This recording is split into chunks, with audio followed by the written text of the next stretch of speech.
Hello and welcome back to part 2 of the ID Boxing 2022 review show with me, your host, Rob Tebbutt. As always, just like to remind everybody to please like, comment and subscribe. Drop us a Christmas follow and turn your notifications on for more boxing content. Now that's out of the way, we are joined today by Deck Taylor once again and DAZN Bet's Barry Jones. How are you, Barry? Nice to see you. You're festive as well. You're wearing your Christmas jumper. Can I tell you the story behind it? No, because we've already heard the one story. that you said earlier. Okay. Let's just Yeah. Ho ho ho. I'm in the festive. No, I'm also always happy and joyful. So I picked a black Christmas jumper. There you go. Whatever. Carry on. Merry Christmas. Did you ask him? Did I ask you? I don't think I did. I lost a bet at home. That's why I'm wearing it. Let's move in on. Lost a DAZN bet. You can tell you got some sort of sponsorship now because Big up Bet365 every single time. Things I can't say there we go. What price? Like things I can't say. What I'm not going to say. Things I can say. Who do I invoice? There we go. Jordan. It's Jordan. Actually, speaking of Jordan, big up Jordan. What did he? Was he named the leader of the world? He's the Chris Eubank Jr. Next Gen Sporting Awards. Was that what it was? Oh, the next I didn't like it because I thought it was some sort of neo-Nazi group. So I didn't want to like it. I thought it was disgusting. I thought, what was it? Leader, sports leader. Sports leader next gen. He's could barely tie his own shoelaces. Yeah, it's pretty good, isn't it? Yeah, it's good going there. He must be good at the high jump or volleyball because he's tall and skinny, isn't he? Next generation volleyball star. Anyway, we're quite pressed for time today, and I got told off last time because we ran pretty long. That's Andy Clark's fault. Half the year, Andy Clark's fault. That's why we got rid of him, and we got Barry Jones back in his stead, who we're going to come to first because the first show of the second half of the year in July was a show that Barry worked on, and there wasn't many of those this year. So let's strike while the iron's hot. Wasn't on BT then. It definitely wasn't on BT. Derek Chisora. Split decision win over Pulev. Revenge win over Pulev. Barry, your expert insight as one of the rings. You commentated on it, didn't you? I don't want to be here. I genuinely don't want to be here. I'm not even joking. And then you hit with a Chisora fight first. Yeah. I'm going to come to you first. My favourite fighter of all time, Derek. Yeah. It was all right. It was what you expected, really. He had to go, and he was competitive, and he won the fight. I thought Pulev just nicked it. Yeah, as it goes, but I didn't argue about it. Though I did work with David Hay, who's fantastic. He's like a great guy, but he's a nice bloke. He's a nice bloke, David. Like he's super famous, isn't he? But he's a friend of Derek's. So why they had him on the broadcast, I don't know, but because it wasn't to give balance. And I think he had Derek 8-0 up after 8 rounds. After 6 rounds. Did not have any even rounds. I stole his scorecard. I took it home with me as a souvenir because I couldn't believe it. And then he sort of dug me out in the commentary because I said see what I'm trying to be diplomatic. I can see. He said I just like I can see what Davies on about, but I just think the cleaner work with the jab and the straight shots are coming from Pulev, and he just went, "I'm not seeing none of that, mate." He probably mugged me off. He was right though, because his mate won. Your Bulgarian mate. Yeah, who I've never met. Didn't win, but yeah, it was all right. It was what you expect, but I thought that was going to be the last we saw of him. But it wasn't. It certainly wasn't, and we'll come on to that in a few months' time. Deck, how did you see the fight? I had Pulev a narrow winner, but again, like Barry, I wasn't particularly surprised to see Derek get it. I was the same. I thought Pulev won. It was just a bit, but it was one of those heavyweight fights where it wasn't that exciting, was it? Very messy. It was messy, and it was a bit kind of untidy and kind of what you expected. But really, on the face of it, it's probably the best win of Chisora's career, best name, or at least. When you look at his record in 10 years' time, you go, he beat Pulev at that point. And so it was a creditable win. And yeah, we thought it would be the last of him. It was kind of billed a bit as like the swan song and the big opportunity, bit of revenge against Pulev, who he'd already boxed. And obviously that wasn't the case. But I don't want to, no spoilers, I'm sure. Don't want to reveal what happened to Chisora later in the year. I'm sure none of the watchers know. But that win sort of really gave the seal of approval, to me, to the fight he had next. If he hadn't got the result, he would never have got that fight. No, that's right. No, for sure. Yeah. Could that put him in that roughly in that top 15 bracket of being feasible as a voluntary defence? His mate put him in the top 4, didn't he? Which one? Maurizio. I think he was put in very suspiciously at number 14. No. to make it not obvious. Yeah, I remember pulling Mauricio up on that in an interview. So was Kubrat-Pulev in the top 15? He went, I can't remember. It's been a long week. But he was in the top 15 with somebody. He was. So he had he's a on the win fringe and all that. Other, if you have a universal rankings, imagine that'd be crazy. And then he would be wrong that level. Yeah, top 15, top 20. He had a win over Jerry Forrest. He actually beat Jerry Forrest pretty well. Not as well as yes, my baby, Jared Anderson. I'm interested to speak to you about that. We'll talk about that later on. But let's move on. The following week we saw Ryan Garcia. We spoke about Gervonta Davis versus Ryan Garcia the other day. So we're going to come on to Barry first. His win over Javier Fortuna. We were talking about the fact that you had to. There's that clip that's gone around on Twitter where you've had to really slow it down frame by frame just to see that left hook land on Javier Fortuna. We were all talking about how excited we are for the prospect, at least, of Gervonta Davis versus Ryan Garcia, and that was that was fuel to that fire, that performance from Ryan Garcia. It was. He looked fantastic, but we have to also put a caveat to that he did box a guy who was maybe obviously past his peak, and a naturally smaller guy, and I think that's where he's been managed. Garcia's a better fighter than I originally thought he was, to be fair, and he has lightning fast speed and real power, because the man never bends his legs. You get the power from your legs, from your feet. It builds up, and unless you're full of muscle, you got those muscles in your back or something like that. But he's not. He's a tall, skinny kid who just has natural freakish power, but the speed helps because his hand speed is phenomenal. But he is, but you've got to just keep aware that these guys are a bit older, long in the tooth, and they are naturally smaller guys. I know Gervonta's only 3'2", but he's not. But he's big, he's muscular, he's wide, and he's strong. So it's going to be a bigger test. But yeah, on that night, he did what he had to do, sell himself, and that's what he's doing. You got this massive following, but without being able to produce the results in the ring, all that following doesn't help you, go up the ladder to an extent. It only takes you so far. You're still going to be able to fight. And what he's shown us in the last few years is that he can clearly fight. We spoke the other day about, as I mentioned, the potential fight between Gervonta Davis and Ryan Garcia. It's happening, but they've both got to have interim fights and what have you. So it's not happening so far. If God loves a trier and all of that stuff. If it does happen, how do you see the fight going? You've got to favour Davis, just because of the quality in his work and his body of work.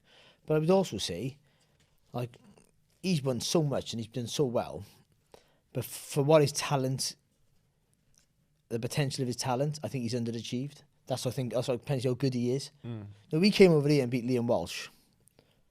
Liam Walsh might not be the level of some of the other fighters who he's boxed since, but I mean, when he came and beat Liam Walsh, just the way he did it, and Liam Walsh was on form, to be fair, and he was on form and he looked really good. And he blasted through him like he was a novice. I mean, he just walked up and it's like he just walked across the pub and just hit him with a left hook and walked away. It seemed like that. It was just, whoa, who's this kid? And yeah, and I don't think he hasn't built on the wins he's had. He's having too much wide apart, whether he's getting paid too much money and he wants, what usually happens with things like this, they get paid really well in one fight and then that's their benchmark, that's their level, that's their fee then. And then any fight that gives them less, I'm back to punching this again. Any fight that gives him less money, they don't want to take it, I guess. But I think he should have been a mega star by now. And even though he does, everyone knows who he is, he's not the star that his ability should have taken him. So yeah, but you got to favour him. But again, inactivity and all the rest of it throughout his career, and Ryan's got lightning fast speed and power, so he can be hit, he can be hurt. Yeah, I think he's. I dragged down, didn't I? That's okay.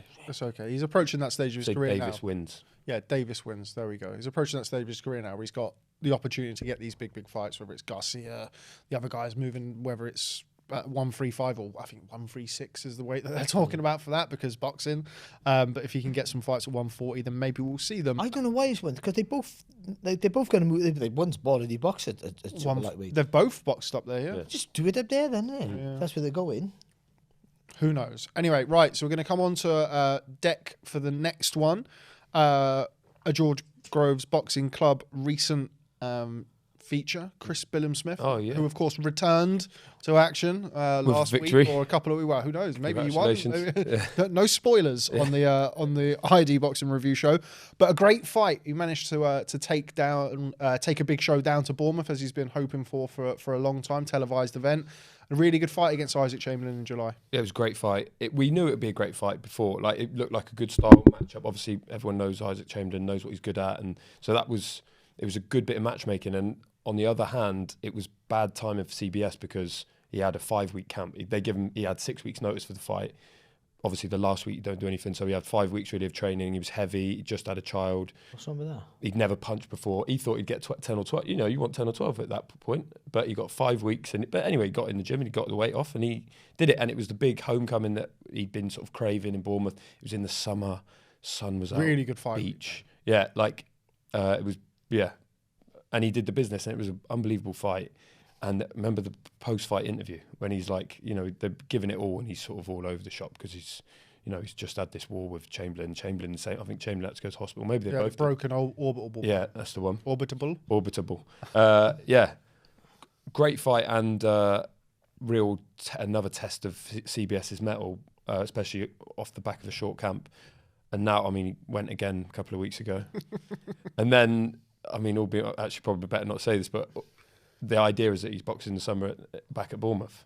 Yeah, hopefully we don't have to go. I mean, hopefully, who knows? Impartial, but you know. Yeah, but that was a great fight, and I remember that week being like, it was one of those ones he could have boxed. Like he's been boxing. Who's the guy that he boxed in the bubble? He boxed Vasil Dukar. Dukar, that's the boy. And so like you can pull these guys, big good fighters as well, tough fights, but no one really cares. But as soon as it's like Chamberlain, it was just that little bit of extra spice, and it was proved on the night. Great fight, great win. Great win indeed. Barry, just going to come to you there before we move on. Good win in a good fight for Chris Billam-Smith. Yeah, again, he just sells himself, doesn't he? You know, he talks really well. And I'd go into Bournemouth. I said it when it was first announced. It was like, it took me back to the 90s when Sky would go all around the country, and because for pretty much since sort of like mid 2007, 8, whatever it was, it's just London, Liverpool, Manchester, and every now and again you go to another city like Cardiff, but you wouldn't go somewhere else. And they used to go like little leisure centres in Newport. I boxed on Sky in Ystrad, Munich.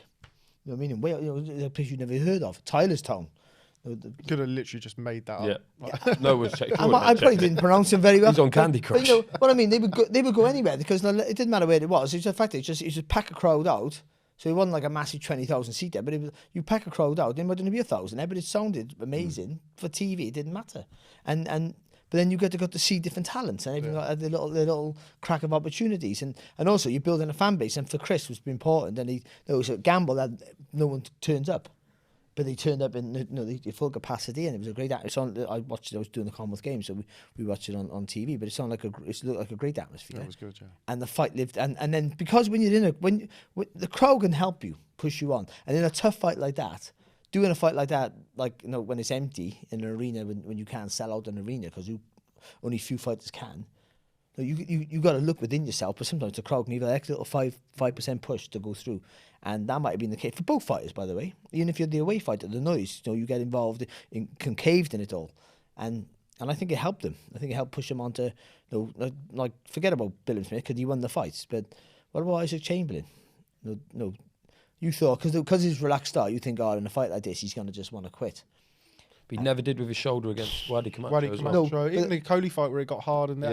Yeah. But this is a different fight. Yeah. I think the shoulder's really bad, but he found a way. But it wasn't a war of attrition. The one with the Billam-Smith was a war of attrition after 3 rounds. Yeah. It was really tough, and every round you go and you're getting hurt. You can see them both getting hurt. It was a fantastic fight to watch. Not a good fight to be in, though. I would say that. Yeah, I think it's important for CBS as well because the plan is that he does box a world title in Bournemouth at the stadium, ideally.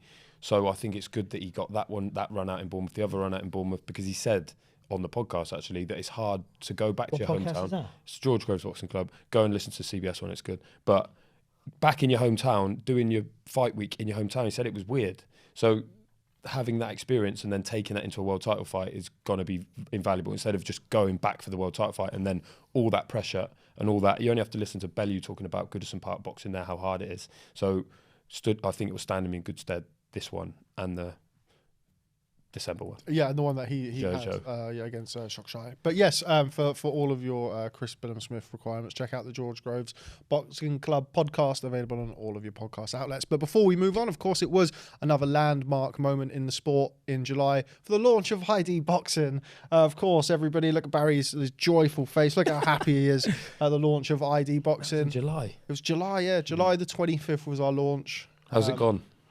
What's that, 5 months ago?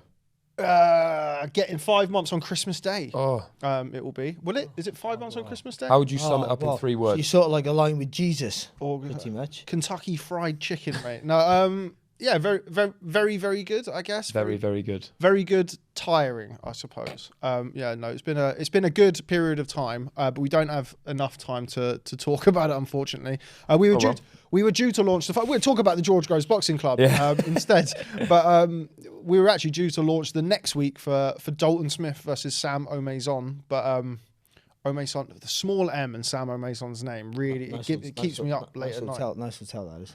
What's that? Sam O'Maison. The Amazon. The Amazon. Anyway, moving on. Dalton Smith, I think he won the British title, wasn't it? It was a vacant title against Sam O'Maison. O'Maison deck.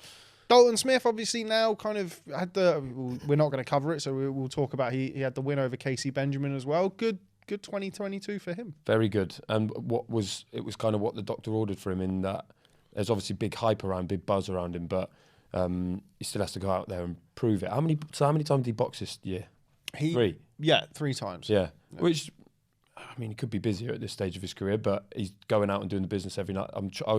I got that one mixed up with the Benjamin fight, but this one he was very dominant, wasn't it? Yeah, very dominant. Yeah.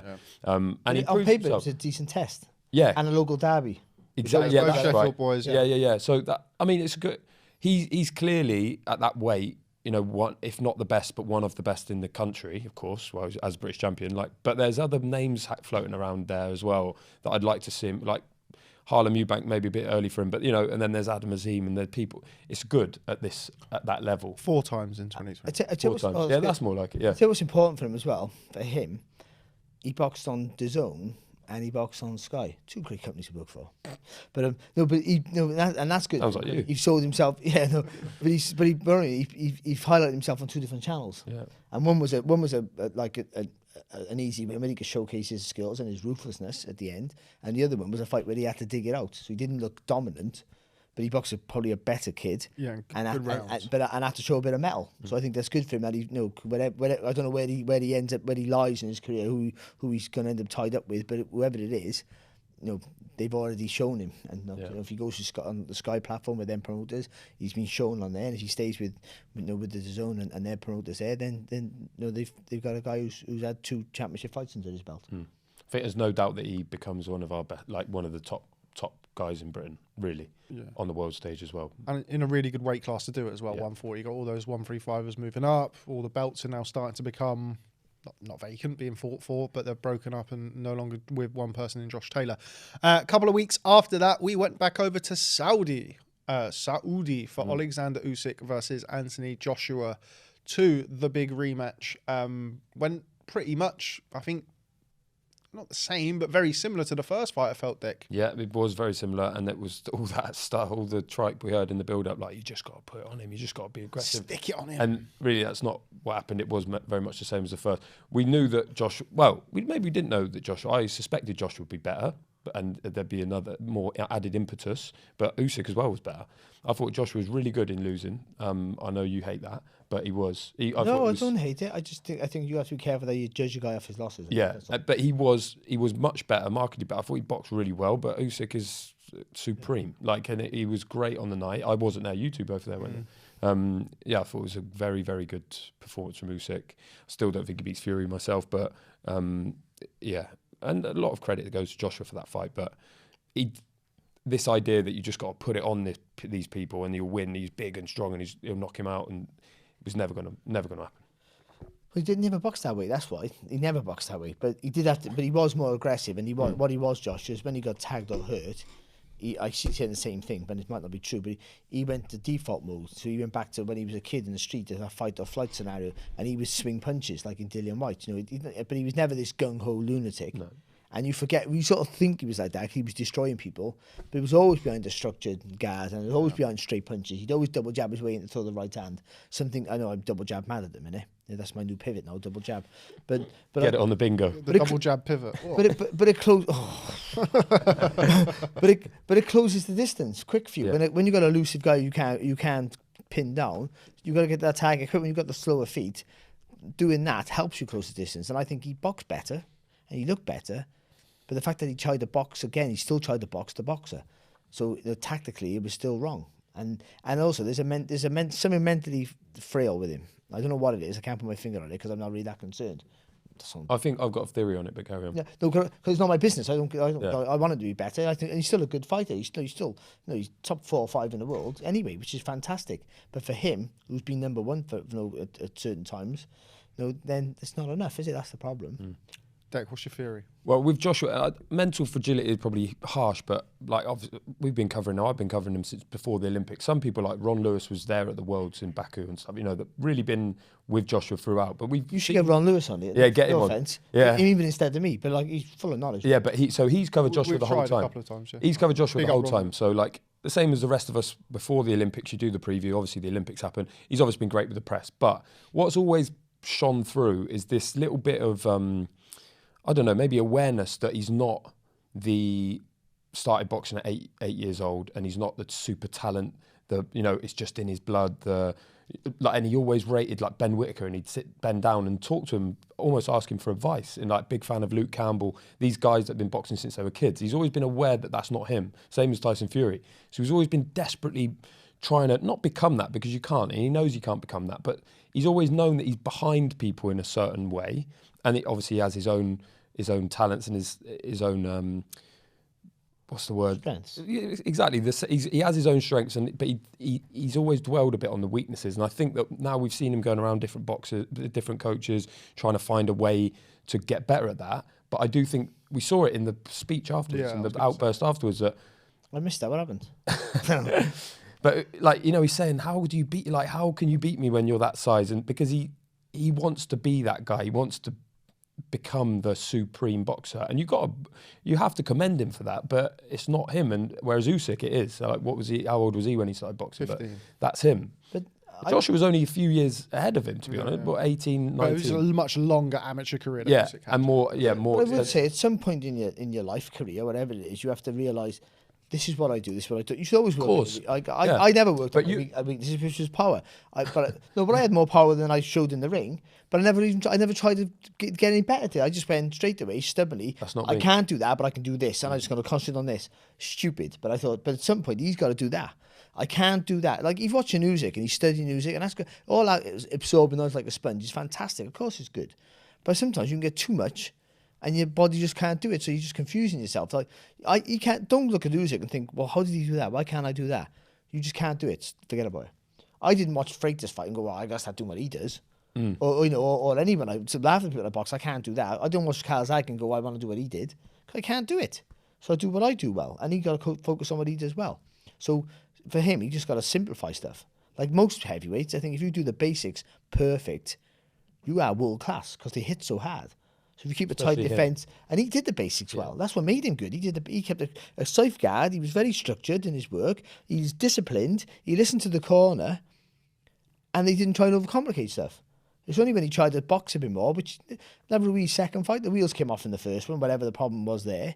He came up with guys who was fast and all that, but it was obviously something wrong. But then in the second one, he boxed really well. But it was a worry. And I think that it was a worry. You can see the worry in his mind about, oh, I got to do this, I got to do that. He's trying to think, and he had to be told everything. He got to be told step by step what to do. So he's not allowed to think on his feet. And when he tries to, he hasn't got the. It just seems like he hasn't got the capacity to think on his feet. Like a Fury, everything's reactive. He's natural, so he just knows what he's going to do. Or he doesn't know what he's going to do, but he can do it. He can think really quick. Some people don't process the information that way. They might be more thoughtful in their approach throughout, but I mean, boxing's got to be instantaneously. It's got to be like muscle memory. A lot of stuff.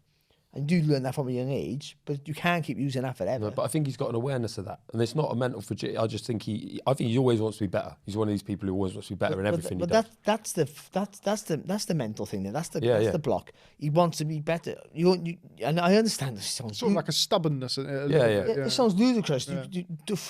Forget. I'm not saying forget trying to be better. But forget about trying to do the things that maybe you're just never going to be able to do. But look at Chisora. He doesn't. I don't think he has that. He doesn't care. He's not like, oh, I really want to be able to do this. I look at Ben Whittaker. He boxes like, I wish I could do that. He's like, fuck that. This is what I do. This is what I'm going to and this is going to be my life, and this is going to be what I do. But you can take it back to the Povetkin fight, where obviously he was getting peppered early on against Povetkin, like really quite badly. And the finish was brilliant because it was just like, then he just became the old Joshua. But I remember speaking to him after, in the press conference afterwards, and he was saying, you know, I could be like Floyd Mayweather. Yeah, I remember that. Remember that? And it was like, what fight? You know what? We're watching different things. Like as an outsider, it's different to what he's thinking in the camp. And that was, and then obviously the Ruiz fight happened and the rematch, where he had success behind the jab, but boxing, but not just trying to walk him down and knock him out. And then that, you've mentioned it before, Barry, where it's like you open up Pandora's box, don't you? Yeah, and then there's too much stuff. Too much knowledge sometimes. Yeah. I mean, no good to you, because sometimes you have too many tools in the box. You can't pick them. If you don't know how to use the tool, then it gets in the way of you using something efficiently. Yeah. So it's that I just think I think simple the better. Before we move on, does Alexander Usyk beat Tyson Fury for you, Barry? No. Why? No, just a size difference.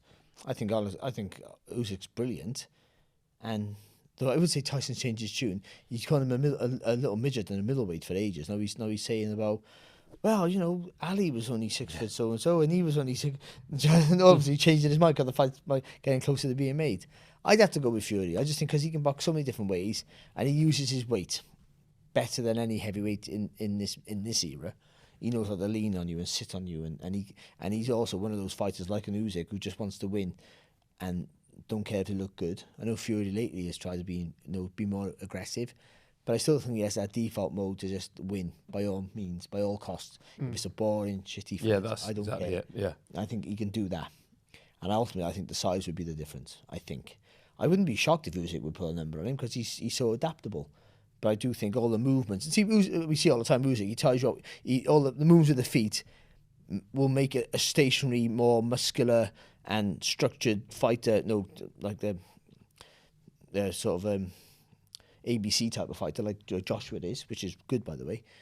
It makes them panic, and they get tired. What is he? What's he doing? Is he coming? Is he not coming? No, I got to go and walk on. You miss. I don't think Fury's like that. All those movements will make Fury worry too much. You'll worry when the punches are coming in, that's all. Yeah, and Fury has a wonderful way of staying nice and relaxed, whether it's in the first round or the 12th round. Yeah. Whereas and staying out of range. You could just see in both the Joshua fights how the mental pressure and constantly having to think, and that, as you've said, where is he? What's he doing? Usyk changing the levels, he's here and there, and you could just see that drain in Joshua as the fight went, because they weren't, I mean, Joshua, people have talked about his kind of stamina, particularly the Takam fight where he was heavy, and obviously the Klitschko fight.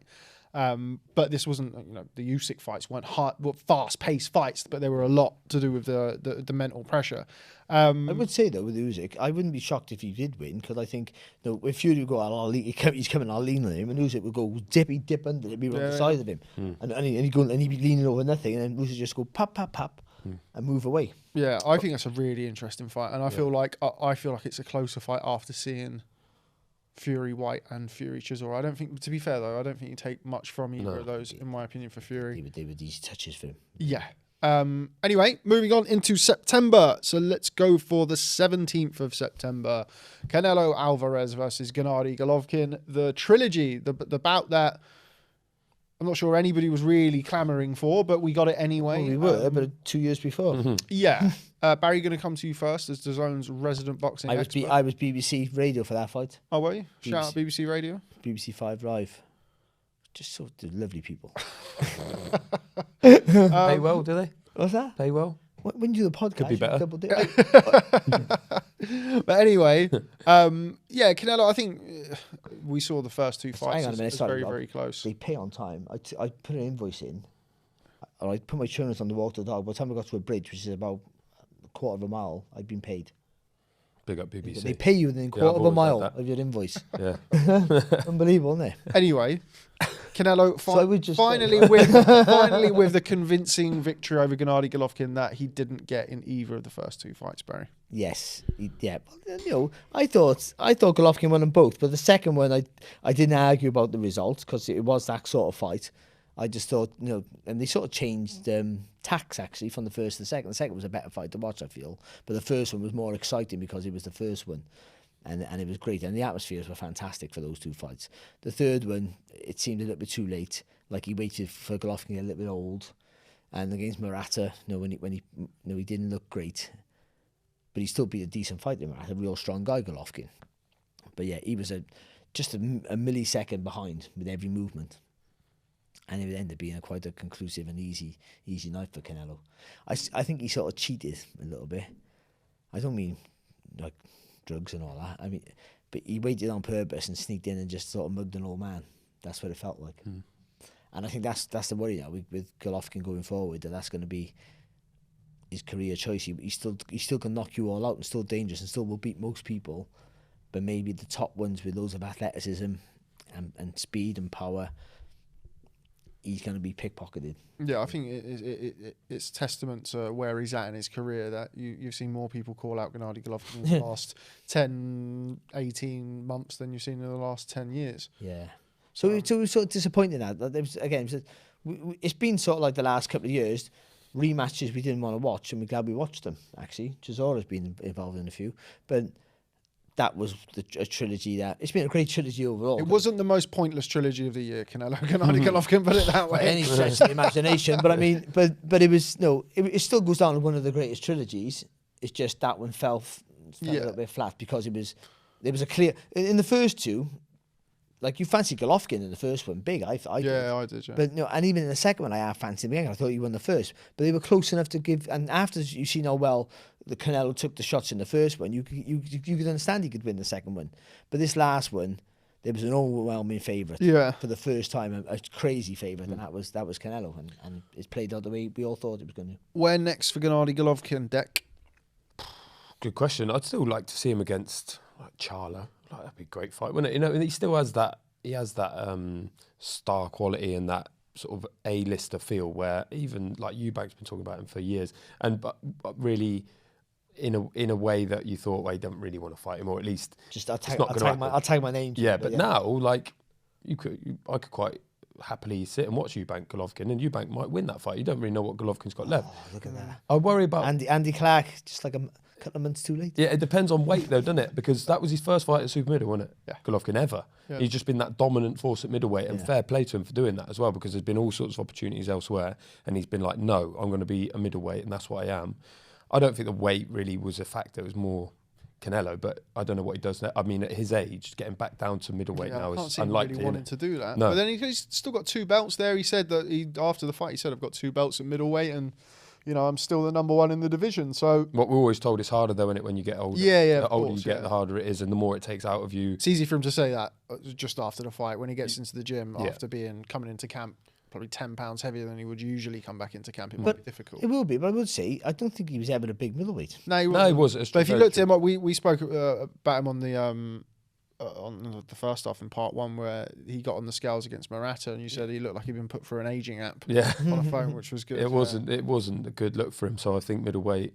But I don't know. It depends on the opportunities. I think he's at that point now where he's obviously just mega big rich. Fights. Yeah, he's obviously super rich. He's done it all, and also he must know, or maybe he doesn't, but people around him know that his best days are behind him by a mile. So it's like big fights and something that he has to get his juices flowing. Otherwise, he'll probably get in the gym and be like, nah. Yeah, I can't be bothered. Yeah.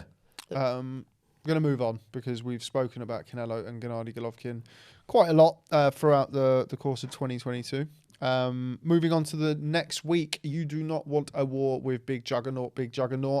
Joseph Parker found out, as Joyce became the first man to stop Parker in the 11th round after really a quite savage one-sided beating, Deck. The Joe Derby. And it was very one-sided, and I mean, I thought Joyce would win, but I didn't think it would be that conclusive. I mean, Joe Joyce is just such a good heavyweight, isn't he? And he proved it. The finish was like amazing. It was such a good performance from him. And like you say, Parker this is not like someone who was kind of given short notice and just turned up and for a paid that. Like it was a proper heavyweight. Proper fight. Yeah. Proper fight. And Joyce, Parker, he's the only man really, when you think about, apart from Usyk latterly, but to have gone that long with Joshua and never been hurt. So he's very hard to hurt, very hard to pin down because he's elusive and beautiful boxing, very fast. Joyce just had no problems. From about the second round onwards, he just pummeled him really. Yeah, fair play to Parker because he got really hard in there. Like from about the 7th round onwards, it was a real tough watch. Yep. And he really stuck in there. The nose went, he was cut, he was getting absolutely... That jab from Joe Joyce is just a horrible, horrible shot. And I think more than anything, that fight, I mean, we spoke to Joyce on the Monday, I think, after the fight, and he said that It was good for people to see, some of his boxing skills. He was quite varied with the jab. He's got a lovely, heavy lead hand, of course, but it was quite nuanced from him as well, as it's going to have to be against, as you say, somebody like Joseph Parker. Was Parker a little bit too heavy for you in that fight, Barry? I think after the second or third round, he looked pretty heavy on his feet. You mentioned the Joshua Parker fight. He was 20 pounds heavier in the Joyce fight. I understand why, because you're thinking I got to take a lot of punches here, and I think the bigger you are, the more you absorb a little bit more. You can absorb the weight a bit more, but yeah, and ideally you're always going to have to be mobile against Joyce.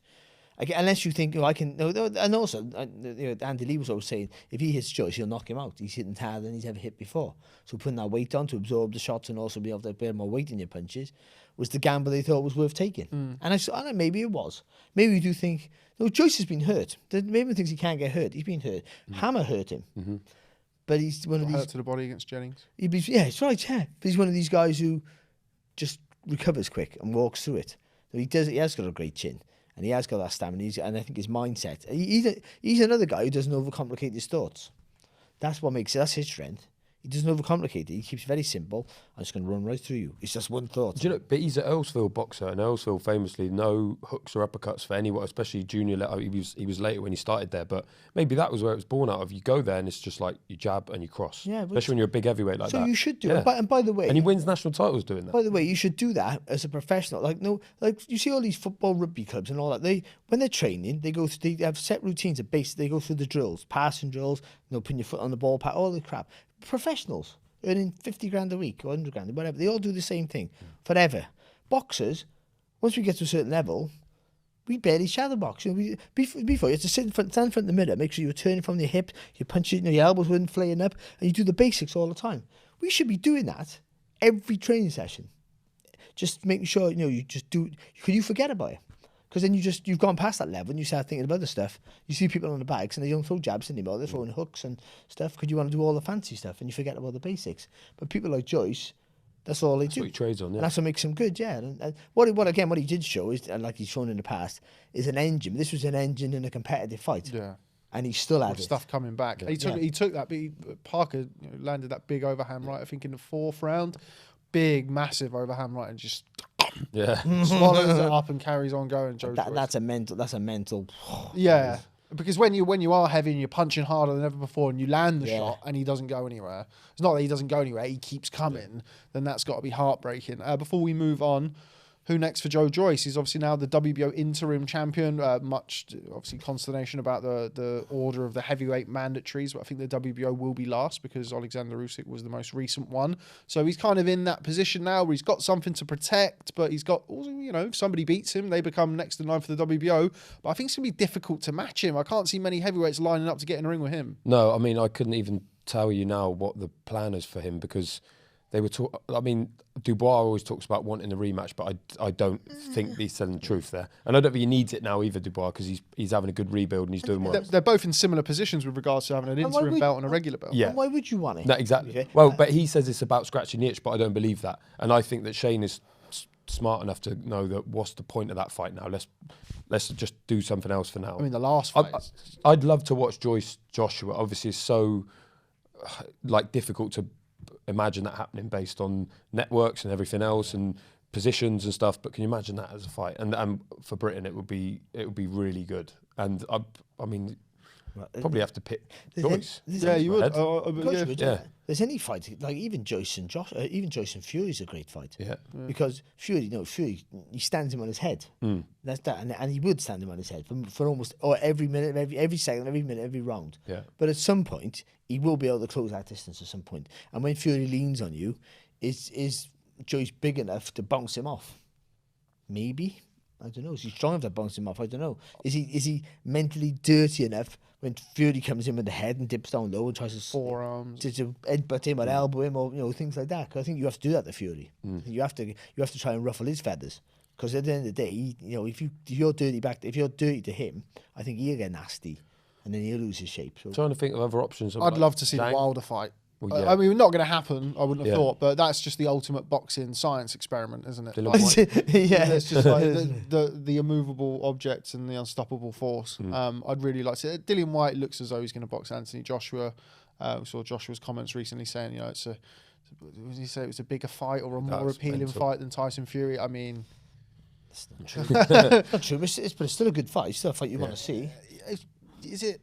I think so. In this stage of his career, I think Joshua's a massive favourite, to be honest. But Yeah, I think he's a massive favourite as well. I think White's been fantastic, but he's gone over the edge, in my opinion. I hope I'm wrong for his sake, but I think he's just gone over the edge now. And like we said, I mentioned this a while back. All those, not for heavyweights, but usually all the big purses come at the end of your career. Yeah. They come at the wrong time of your career, really. Oh yeah, you can understand why it would That's be what made, you- but yeah, it's yeah. not really one that gets my juices. Oh no, I think stylistically it's a good fight. I do. I just think, as long as they just don't put a title on it, they don't make it an interim or a regular or. Yeah, it doesn't. I mean, I'm there's sure a Beethan title. it will do well, won't it? Without any King title. Charles.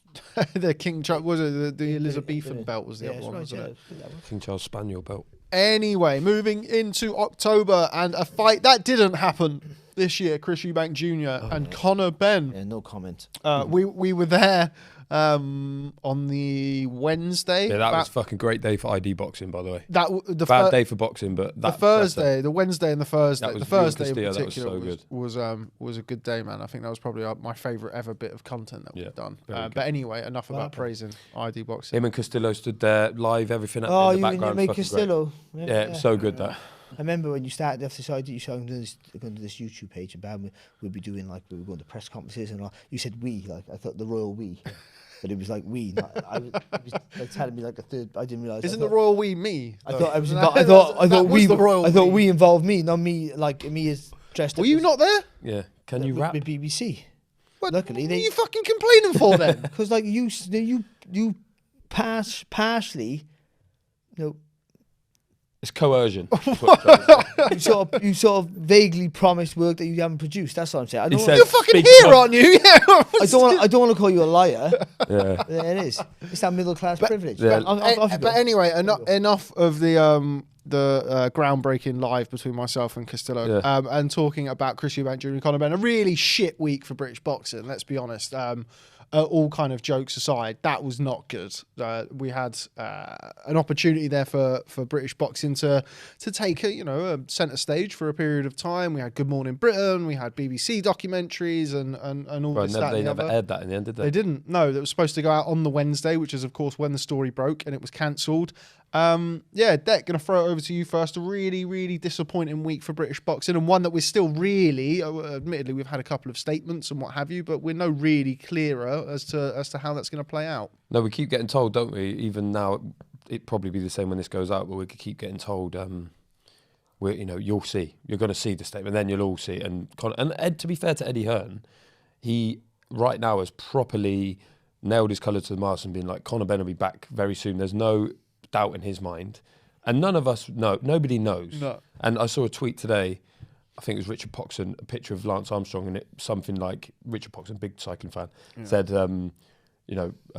what's his name? Lance Armstrong's mum. Lance Armstrong always told his mum that he'd never doped before. So it's kind of one of them, the insinuation being, who knows what Conor Benn done? Not even the closest people to him know. But I feel like you failed to whether he's cheated on purpose or whatever. I think the problem that this just laid bare is that not only have we got no real hope of catching proper drug cheats because there's no real systems in place or good enough, extensive enough system in place. It's more that when you do get someone failing a test, rightly or wrongly, purposefully or not, there is no systems in place to really sort that out, even at this point. So you've got someone, innocent or guilty, he has something in his system twice, and that's the problem for me. But also, it gives me a little bit of hope that Conor Benn is innocent because he failed one in July, I think. I don't want to get the dates wrong. Yep. And then in the interview he did with Wally in The Sun, he said, we just thought it was a mistake and carried on.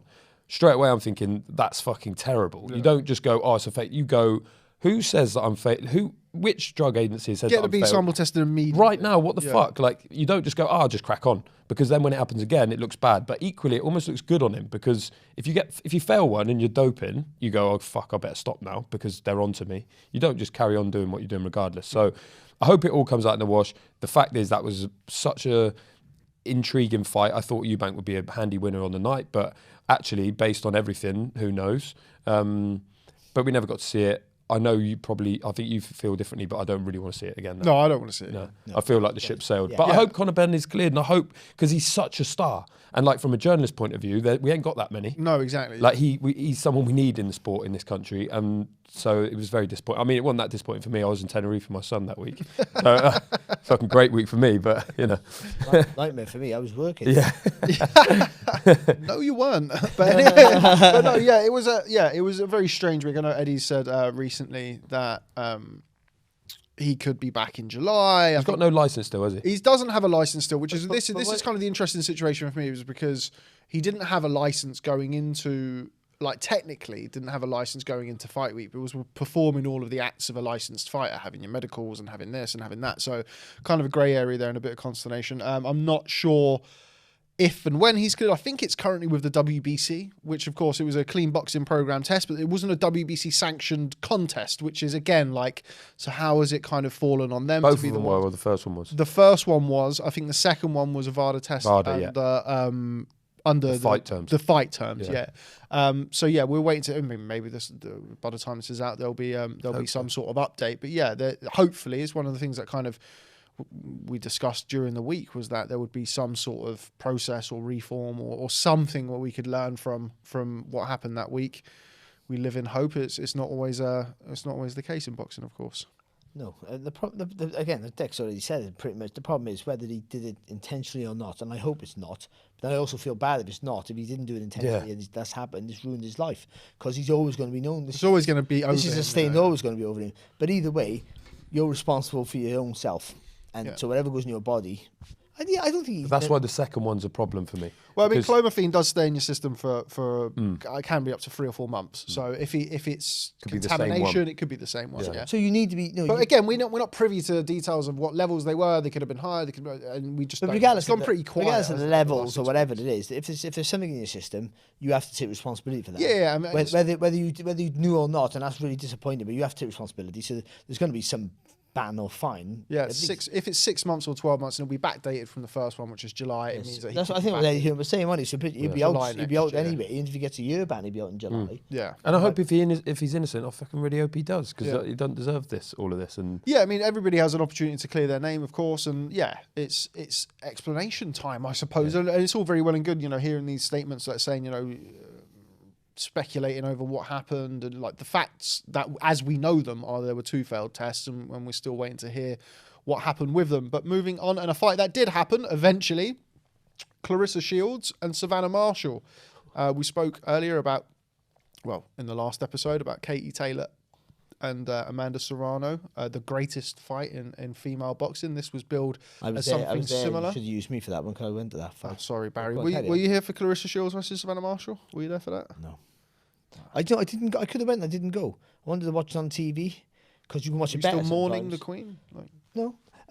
But I wanted to watch I wanted to watch it, like. But so sometimes you watch it at home, you get to watch the fight on your own properly. But also, I wish I would have went, because the atmosphere was fantastic, and the occasion was brilliant. You sort of want to be a part of that if you can yourself. But yeah, it was a good fight. It was a really good fight to watch. It wasn't as good as Taylor Serrano, but that was a real war. But it was a great display of boxing ability, IQ, everything from Claressa Shields. Yeah. In probably on paper, probably the hardest fight she's had as a professional, but clearly was. On paper, she made it look relatively easy. Yeah, not relatively. She just made it look easy. She certainly did. We spoke about it. The fact that it was, Shields with all of that amateur pedigree and everything, and she's got that kind of, sometimes you get away fighters come over and they give it the big one, and but you could tell with Claressa Shields that she really thrived off the fact that people thought she was going to lose, or thought there was a chance of her losing. At the weigh-in, she's kind of finished the weigh-in and she's goading the crowd and telling everybody what's going to happen the next day. You just got that kind of feeling from her that on the night she was going to deliver the type of performance that she's always delivered when the chips have been down. Yeah, she won Olympic gold medal when she was 19 or something like this. She's maybe even earlier than that. She's a big game player, maybe 70. Yeah, I think Steve Lillis backed her, I think, at 20-1 before those games to win the gold. Big game player. And really, you're right there. Obviously she has all that pedigree and she'd done it all as a professional. To be fair, Savannah Marshall, Olympic, world amateur champion herself, but went out in the Olympics. But it was this trade-off, we were told. The billing was this, like the sort of skillster against the puncher. But if you didn't buy into the puncher thing with Marshall, which I didn't really, she's knocking people out that other people aren't, but there's a level to that. I thought there's a good chance she doesn't land anything against someone as good as Claressa Shields, and she didn't. And it wasn't a masterclass, but it was like proper virtuoso performance. Yeah. She was so good, her feet, hands, everything, and the way her character in the week, the way she like built it up herself. Obviously, she had to rise twice as well, because obviously the Queen dying meant that it was cancelled, but then she had to go home again. She had to go to America. Like, can you imagine that? She's on weight, she has to go home again, sort of mess about for a week or so, probably stayed just about on weight, but you can't sort of play with that. It's a science. And then she had to come back again, so jet lag as well. And then she still did that. I mean, it wasn't ideal for Marshall either, but she didn't have the transatlantic worry as well. I thought it was a great performance, obviously. She calls herself the GWO, and really, I'm big on Katie Taylor, but like, she's exceptional, and what she's achieved in really sort of a short space of time is incredible, really. And it measures up to anyone in the whole sport. Yeah, I was really impressed with her. She kind of came out with that like chip on her shoulder, something to sorry, just adjusting deck. Yes, slide down. The old slide. Chip on her shoulder, and she really came out of a point to prove. And when you've got somebody of that mentality with that mentality on the night, you're always going to get something pretty special. Elsewhere on the card, Alicia Baumgardner versus Michaela Mayer. Barry, going to come to you first. A lot of people felt that Alicia Baumgardner was fortunate to get the decision there against Michaela Mayer. How about yourself? I was close. I thought actually Mayer won as it goes, but I didn't. Again, I don't think it was a scream at robbery. I don't think either. I thought she did enough, but what I was surprised, and I honestly thought that Mayer was going to walk right through her. I was big on it, yeah. I thought her work rate and the tenacity, I thought she was just going to be too much. I thought, everyone goes about Baumgardner when she knocked out Terry Harper. But then in the next fight over in the UK, she wasn't that good. I mean, she won clearly enough, but she didn't look great. And I thought, I don't know, Mike. I was sold on that one performance.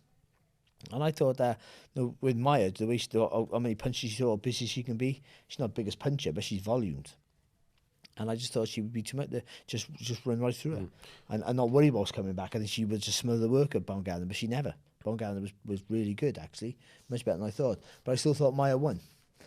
That's another thing about the 2-minute rounds, isn't it? You speak about the problem with there's lack of stoppages and stuff, but there's also even less to choose in a close fight. In a 3-minute round, you've got longer to pick. And in an even 2-minute round, you're like, fuck. It's hard to find a winner or to split in a fight like that, which is very even.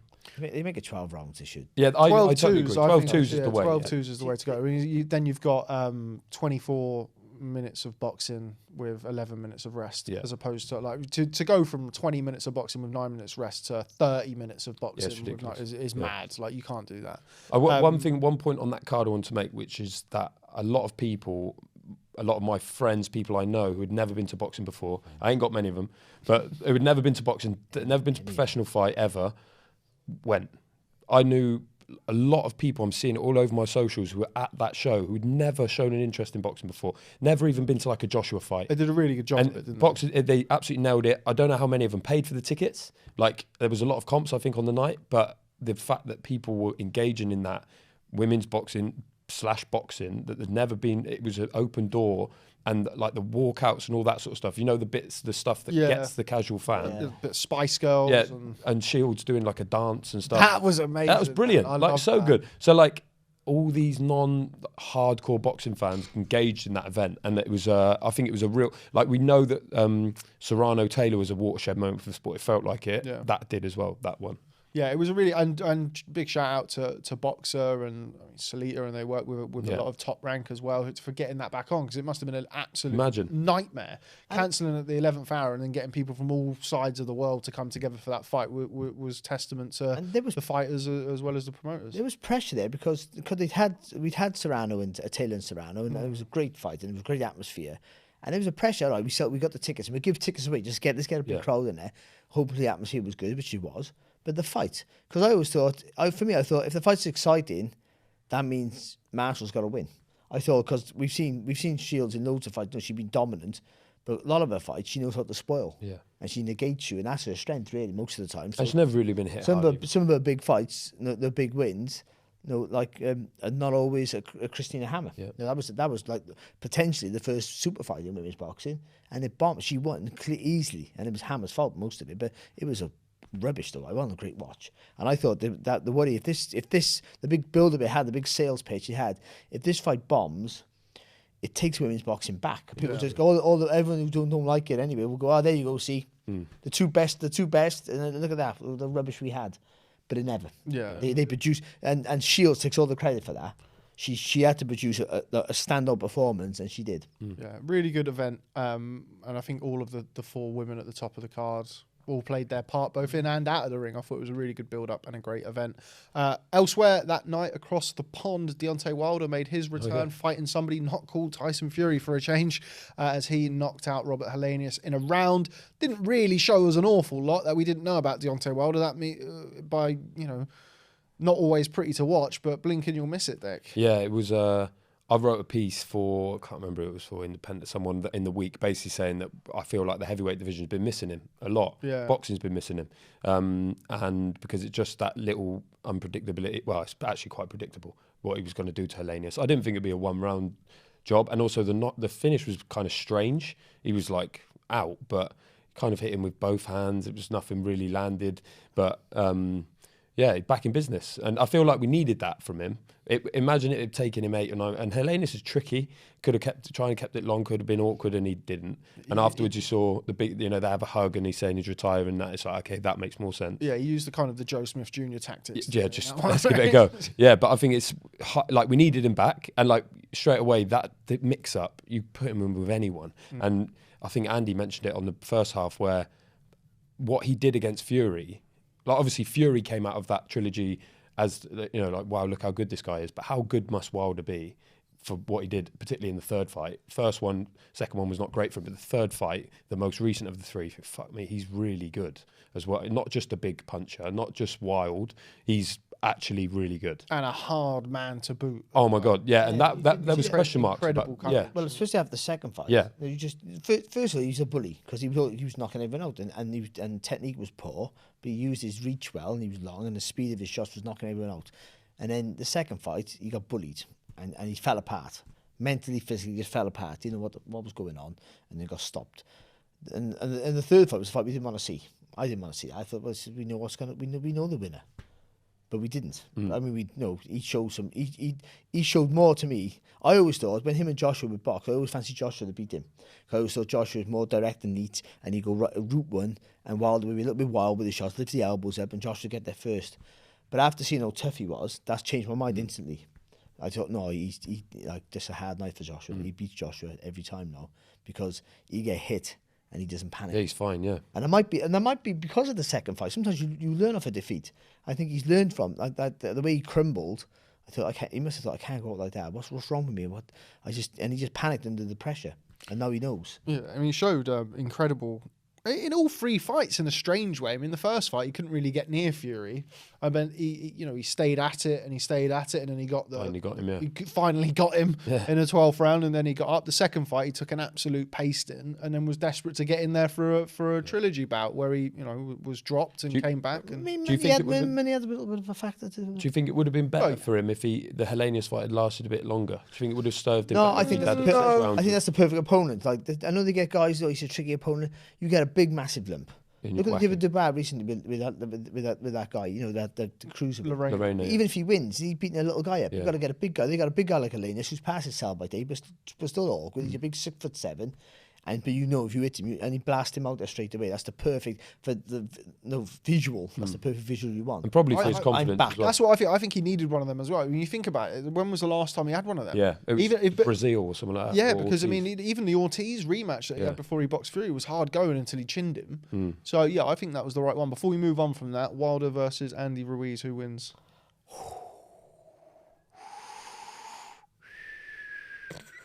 Deck, who wins? Wilder. I'm trying to think. The Ruiz fight. Who did he fight? Ortiz, He boxed September. Ortiz, Yeah, and he we moved past boxed. that. Who did he boxed before? Areola. There we go. Yeah. Where he was. Did he get dropped against Areola? Yes. I don't think he's been great, to be fair, since he beat Joshua, actually. And who can blame him? Fucking love Andy Ruiz, but I think he gets knocked out by Wilder. Yeah, I do as well. Actually, I'm trying to play this from my mind. I do, yeah. But it's a very intriguing fight, isn't it, for that reason? Yeah, I'm trying to think about his fast hands, his fast feet. I think he might have the speed to get in quick to him, but I don't. Wilder's fast. I think he spends too long in that mid to long range. Yeah. I think even though he does, but I do think that he does. I think he just spends too long. He'll spend too long in range. But it's not just the power of Wilder; it's the speed. I'm thinking about where Ruiz has got fast hands and fast feet. His feet not that fast, but his hands are really fast. I just think, the speed of Wilder's shots as well. Yeah. He catches him. And Wilder just shows like, when you get close to Wilder, he just unloads like a lunatic. Yeah. Oh, he's a great heavyweight fight. It'd be really good. Yeah, I'd love to see Ruiz against White as well. It's a fight I'd like to see. Yeah, I think I'd favour Ruiz quite handily in that now. But Ruiz versus Wilder, that does a lot for me. Yeah. Devin Haney versus George Kambosos was on that night as well. But we've already spoken about the first fight, and the second fight was pretty much a rerun. So just go back and watch episode 1 where we had Andy Clark break it down. It was brilliant. It was unbelievable. The insight that Andy Clark was able to give in the last episode was just unbelievable. But was that for all the belt? That was the one that got this. No, they were both for all the belts. Oh, first one was we've been both over for all that. of the belts. Anyway, November, Barry Jones got some work out in Dubai for Dimitri Bivol. Carry on. I said, listen. A joke's a joke, right? You carry on. Right? I know this like feather-fisted Barry Jones, right? Well, you'll have to see, won't you? The clock in the chin. Imagine the views. Please do it on here. Dimitri Bivol versus Estrada-Chocolatito. Barry, your expert insight for the night. It's Chris Eubank Sr. I sort of come to this podcast like 60%. That's all I need. Yeah, he was pretty good, wasn't he? I think look, he had that stand-up win against Canelo, of course, and that announced him really to the wider public of world boxing. And because before that, he looked good, but never looked great. He looked like a guy who blew hot and cold. And against Canelo, he was fantastic. But people said, like I did, he did box great and he had tactically perfect, but size helped him. So against Ramirez, he never had that. He wasn't boxing Canelo, of course, but I think tactically, technically, he just showed a brilliance in himself again. It was amazing to see him up close. That's the first time I've seen him really close. And it was a really joy to watch. Again, like a lot of those Eastern Bloc type of fighters, former Eastern Bloc type of fighters, they sort of take those early rounds. Crawford doesn't. He's not an Eastern Bloc type of fighter, but they take those early rounds and they're competitive. They're winning the rounds. They're trying to win the rounds. They're not just downloading data and all that crap, but they're literally looking at you. And then they just up a gear. Not for they don't go like put their foot in the pedal. They just up a little bit. Yeah. And because you're busting the gut to stay with him, because they're always testing you with their feet.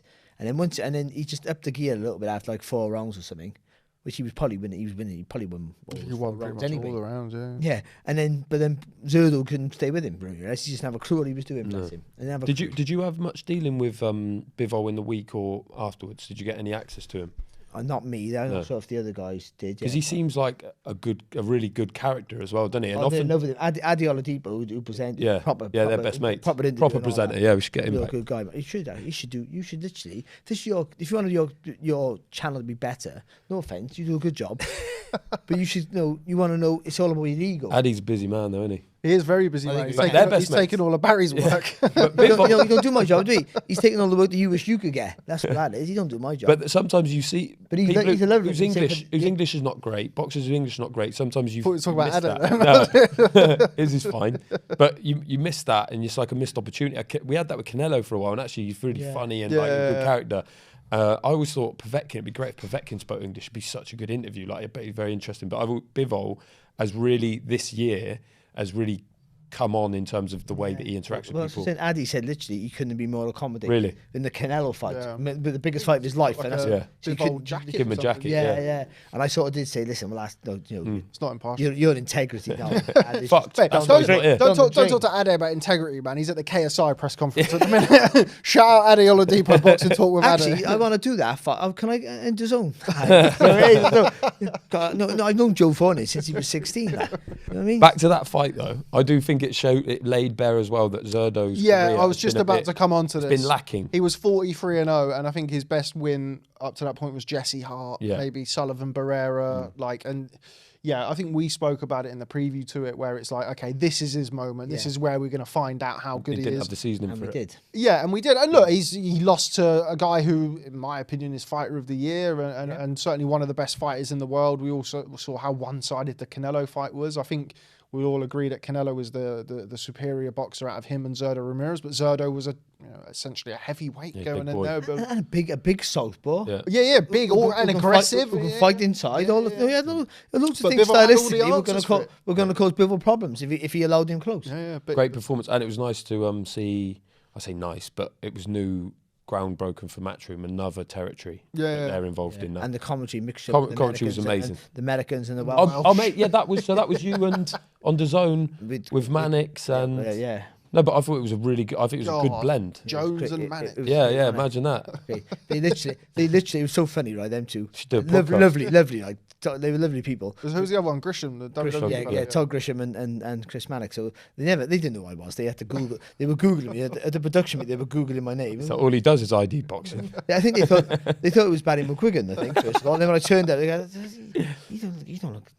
He looks older than Barry McGuigan." Anyway, and then, but in the production meeting, you could just see him like this, looking at each other, going, "What's he saying? What's he saying? I don't know what he's saying." You could tell. That's how people usually respond to Chris Mannix Yeah. as well. What's he talking about? Yeah, but in the end, then we sort of just did our own sort of thing. No, I felt a sense of pride watching that and listening to that commentary, and it's like Barry's on there, absolutely owning these two. Yeah, I put him in my pocket. I had And- the Spanish commentary. Did ya? We were in Mexico at the time, yeah. Oh yeah, of You're course. just an absolute prick. You are. missed that. Sorry. All the time. Go back and watch it now. You don't invite the zone, do you? You're one of those. He streams it all. Yeah, big Go time. back and watch it and listen. And I want to. Do you want me to watch it or do you want me to just listen to the commentary? Watch and listen. Get it on Watch a and listen. podcast. Watch, listen, and so you learn. know. So you know everything I say is correct. And then go on Twitter. Tweet about it. Yes. And retweet that tweet every fucking day. Was there, To your 6 followers. Moving on, Chantel Cameron became the yeah. undisputed 140-pound champion with a win over Jessica McCaskill that night. I thought that was going to be a really good fight, too. and not for the first time, as Barry will attest to, I was really wrong. That was not the best showing for certainly for an undisputed title fight. I thought Jess McCaskill was wild. I thought there didn't seem to be any kind of solid game plan there. It was. It was balanced, did she? It was wrong with pretty her. routine stuff. But for I would Chantel say, and this is where, like, I think this is where they started, like, with the commentary with me and the Americans, because they know Jessica quite well, and they've seen her do really good things, and they kept going, "Oh, there's something wrong with her," and I was going, "Well, it is," but also, like, Cameron's boxing perfect. I perfect. think Yeah. maybe McCaskill was sort of I mean, she had those 2 wins over Cecilia Breakhouse, but I mean, An Cecilia aging breakers. Yes, and Cecilia Breakhouse, with all due respect, like we've seen kind of the surge in women's boxing in recent years. Breakhouse was kind of like she was sort of before that a little bit, really, when she reigned over female boxing, when it wasn't as mainstream as it's becoming, and, but she and gi- but she the gives- depth wasn't as deep as even if it is now. But McCaskill gave Taylor Yeah, a she was really good against hard Taylor, scrap. yeah. So she's not technically the best of fighters, McCaskill, but she's tough and rough, and she can give you a hard fight. Yeah. And Cameron had it right.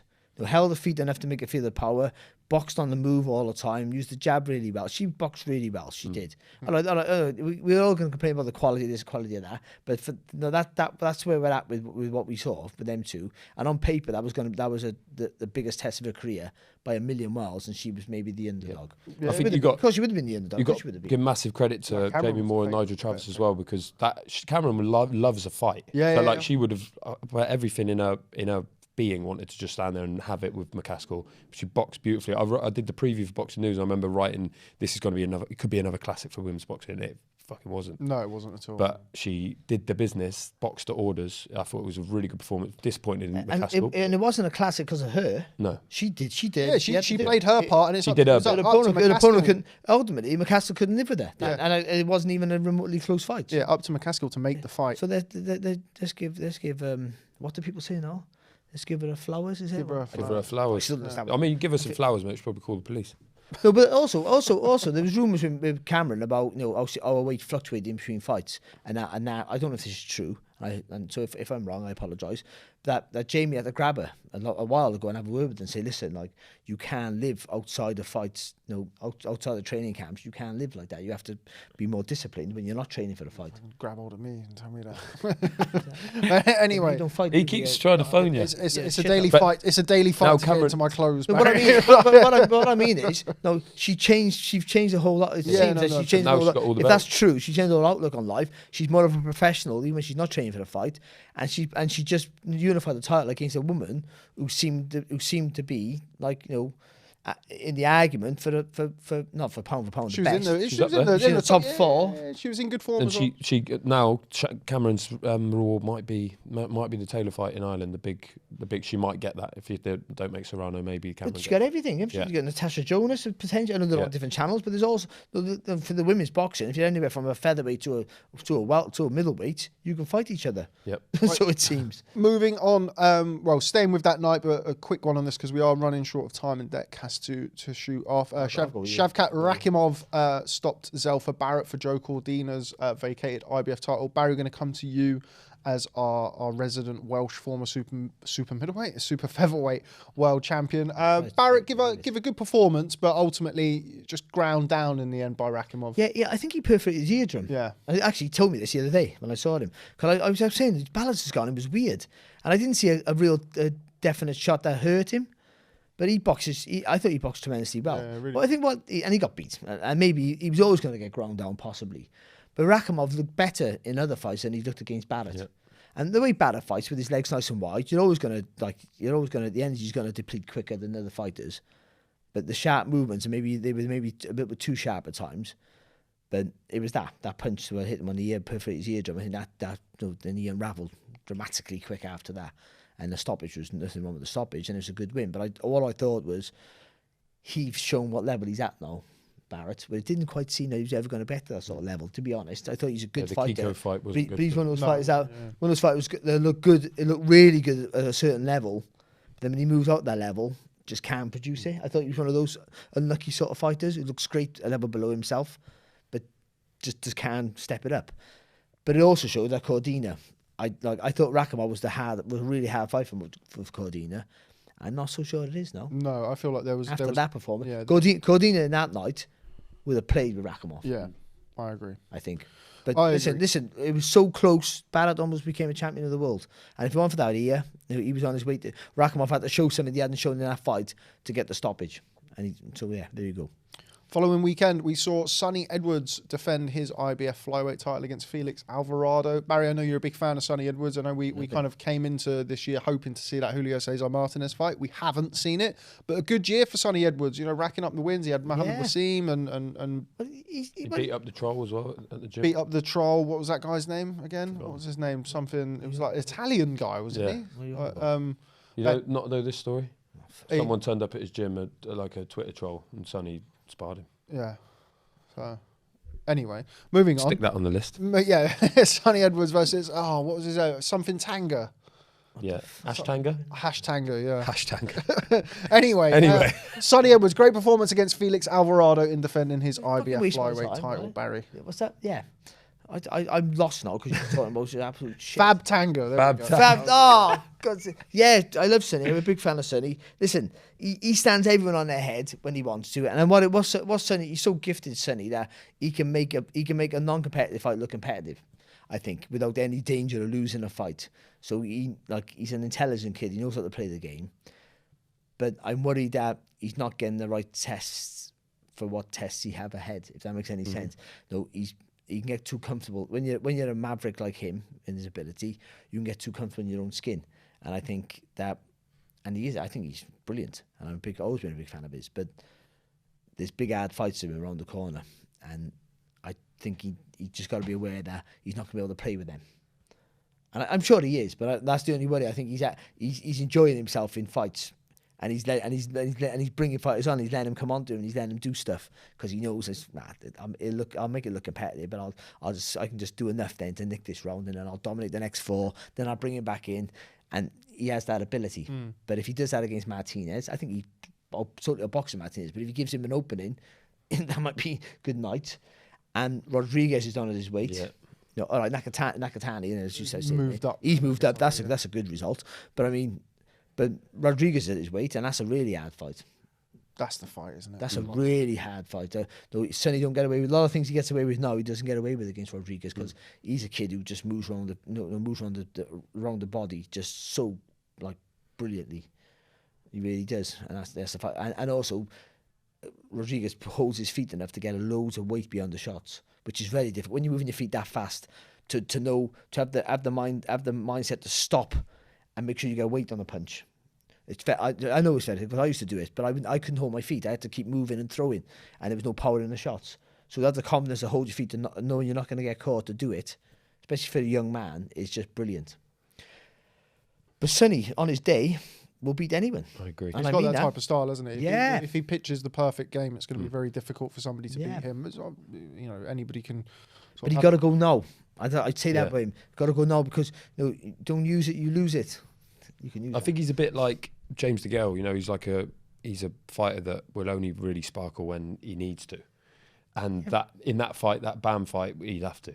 And I feel like it would be a star-making performance. I think it would bring the best out of him, and not only until then will we really see it. But I said in response to your tweet the other day, Rob, I think he's the best in Britain, talent-wise. I really do. Yeah. Even beyond the likes of Taylor, maybe not on body of work, but just in pure talent. But I think it's going to take someone special to get it out of him. And then he will respond to it. I really do. I think he beats him. I think he would have beat Martinez. And if they can make that, I don't know exactly. There's question marks over Martinez. He pulls out fights, and he's had some weird stuff. The weight is the one. I can't see him making the weight again. No. So. But then I think Sonny will move up though. I think he can. He can, yeah. But then I'm also shocked he hasn't. I understand that weight. Your title's almost more important than you, because without that title, you don't get the extra nought on your payday. That's the problem with the money at lower weights. I mean, the money depletes dramatically when you haven't got a title, and I can vouch for that. Like, it goes massively down. Heavyweights, it almost doesn't matter. But I also he moved up to the super flyweight, so that was the weight, and still is the weight to be in, I think. And yeah, I thought that he would, if he's not worried about making that weight, the challenges for him there are great. But he also probably got ambitions to unify in the division, and it's come close a few times. Martinez would have been another belt, but then you got two belts, and you're more likely to make another one because they go, well, I can get those two belts off you in one fight rather than two fights. But yeah, I worry that he just stays a little bit stagnant. That's my worry for him. That's my only worry. Okay. I love you, Sonny. Moving on, middleweight title fight that we spoke about, Yannick Alimhanuli versus Denzel Bentley. I think everybody kind of went into that fearing the worst for Denzel Bentley against unbeaten former world amateur champion Alimhanuli. Gave a good account of himself. Won some rounds, ultimately came up short, but yeah, a decent outing for Denzel Bentley, Dick. Did very well, and you're right. We've sent a lot of people over into these sorts of fights where you think, it came a bit out of left field. Was it voluntary? Yeah. Must have been voluntary. Yeah, and you he think... just beat Marcus Morrison, hadn't he? Defended the British title. And then and to be fair, he's had a good 18 months, hasn't he, Denzel Bentley? Like, really recovered well from that cash loss. Yeah. And in that fight, I mean, it didn't give him much of a chance before, and it gave a really good account of himself. I think he's a good... I think Janabek's really good. And to box the way he did in that fight and to, win rounds even and make it competitive, I think you've got to take your hat off to Denzel Bentley. I would say this, and Bentley did great. Looked like the champion underperformed a little bit. I think he thought it was just going to be an easy maybe a bit of that. But that's not Bentley's. Bentley just got to do what you got to do, haven't you? I think he came away with more credit than maybe we thought he was going to get. Because everything pointed to him a blowout. No, that's the thing. Certainly, when Felix Cash blew him out, and you think, well, Janabek's better than Felix Cash, isn't he? Certainly on paper, so you tend to think it was going to be an easy night for him, and it wasn't. And that's the testament to Bentley's resolve, coming back. But I got to say one thing, and I don't usually criticise commentary. I think the Americans were so disrespectful to Bentley. Like, unbelievably disrespectful. I know that, you got a clear favourite, but they haven't made the effort to watch him. That's what it looked like to me. Was it Mark Kriegel maybe? I don't think Kriegel. I think he did the post-fight interview. He don't know why. Anyway, he don't know who I am, so it's irrelevant. But I mean, there was just it was really it was the interview, wasn't it? The commentary. It was the interview, not the commentary. It was the commentary with BT, so they were fantastic. But no, I'm not joking. I'm serious. Richie and Ali do a great job, Richie and John. But I mean. feel it, can't you? What's that? What are you on about? You could just sense They're my similar. friends. the undertones. Richie Woodall and Dev. Richie Woodall and John Rowland, my friends, right? No, they didn't know. It was the interview after. Sorry, that's my mistake. The interview after was just so like it was like, you happy to be here, mate? It was just what what are you on about? Like I just wanted to punch him in the head, the bloke.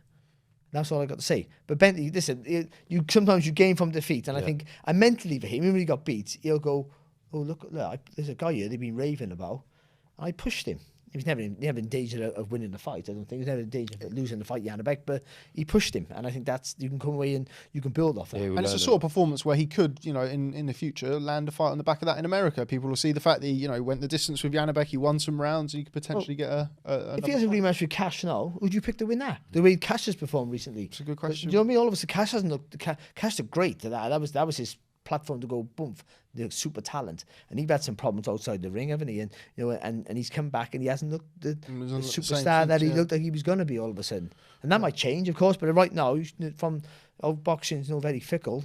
6 months a year can change the whole landscape. And now you think that's the retail Cash would just batter him again. Now you're going to go. You think Bentley might make it close or maybe get a win. Absolutely. A couple of weeks later, rounding off November, we had a triple header of a weekend. Dillian Whyte versus Jermaine Franklin. We're going to start there. Barry, going to go to you. I wasn't there, was I? I was in Dubai. Why didn't you go to me for Dubai? Okay, I was there. we're going to go to Deck. I seen it though. I'm sorry. It was a busy weekend, that one, wasn't it? That was a really busy weekend. Hated every second. So something on the Friday. Who was it on the Friday? There was a Harlem Eubank. That's the one. On the Friday at York Hall. And then this was on Saturday. Saturday was Whyte versus Franklin and Ryder versus Parker. Look, Ryder versus Parker, there wasn't really much to discuss, and we are running short. There was loads to discuss at Whyte Franklin. But Whyte Franklin, I think everybody kind of went into it feeling like it was, a shake the cobwebs fight out, and it was kind of... It was. It was going to be, what does Dillian Whyte have left? And I think by the end of it, the general consensus was he doesn't have an awful lot compared to the Dillian Whyte that we saw beat Joseph Parker in 2018. Yeah, it wasn't a great night for him. It wasn't vintage Whyte, was it? He I think there's you can argue quite handily that he lost the fight. Franklin impressed me, to be fair. He was very he was in range a lot of the time, but like making him miss and coming back with counters, but also happy to eat a few. But Whyte just didn't really go through the gears at any point, and I don't know whether it's because he couldn't or Franklin didn't let him. But yeah, it was supposed to be this big. I'd say big. It was supposed to be a comeback, and Whyte shakes it all off and gets back in business, and then they build the Joshua fight. Joshua obviously ringside as well, which is rare. You got to say he doesn't often turn up. He wasn't even ringside when Okoli, his client, won his world title that time. He didn't turn up. Yeah. So like for him to go there, it was clear what they were trying to do. And then he sat there. I was sat across. I was reporting, and I was sat across, and you could see Hearn and Joshua. And like as the rounds tick by, they're sort of thinking, like we can't. I think the idea was Joshua would get in the ring. There'd be a knockout. There'd be a moment, and But at the end of the fight, it was like we can't do that. There's no off the back of that we can't. Franklin obviously cried blue murder at the end, or certainly in the press conference, didn't straight away. But by the time they gathered themselves and got into the press conference, they were saying it's a robbery and all that sort of stuff. But it was kind of a lackluster and maybe even could go as far as saying disappointing night for Whyte, even in victory. But it happens, doesn't it? It posed more questions than answers. It did. And what it did, the opposite. And then in the presser, Hearn said maybe Joshua will fight Franklin next. And you think, fucking hell, what if Joshua then knocks out Franklin in a round? Then how are you supposed to build or even make a Whyte fight for the summer? Yeah, it kind of did the opposite of what the intention was. Totally. I feel like it kind of. And I feel like even though Joshua lost both fights to Usyk fairly clearly, I felt like he still boxed pretty well in both of those fights. Stock didn't go down. Nah, I don't think so. I particularly, even the first fight, I think it's because it was the first time we'd seen him in the ring with Usyk. I was quite pleasantly surprised with how he was able to box. Obviously, lost both fights, but on the back of that fight, Whyte versus Franklin, I didn't look at that and think, oh yeah, Whyte, as we were talking about earlier, like Joshua Whyte doesn't really do much for me, I have to say, at this stage. I felt like the first fight was pretty one-sided, apart from the left hook in, what was it, the second round? Second or third round. Outside of that, Whyte did some good body work, but he was buzzed quite a lot in that fight and ultimately, knocked out, dispatched. The way Whyte fights, it's high energy. So the way he swings his shots in, he commits himself to every attack. So when he catches you, it's great. And if you're intimidated, then it's brilliant.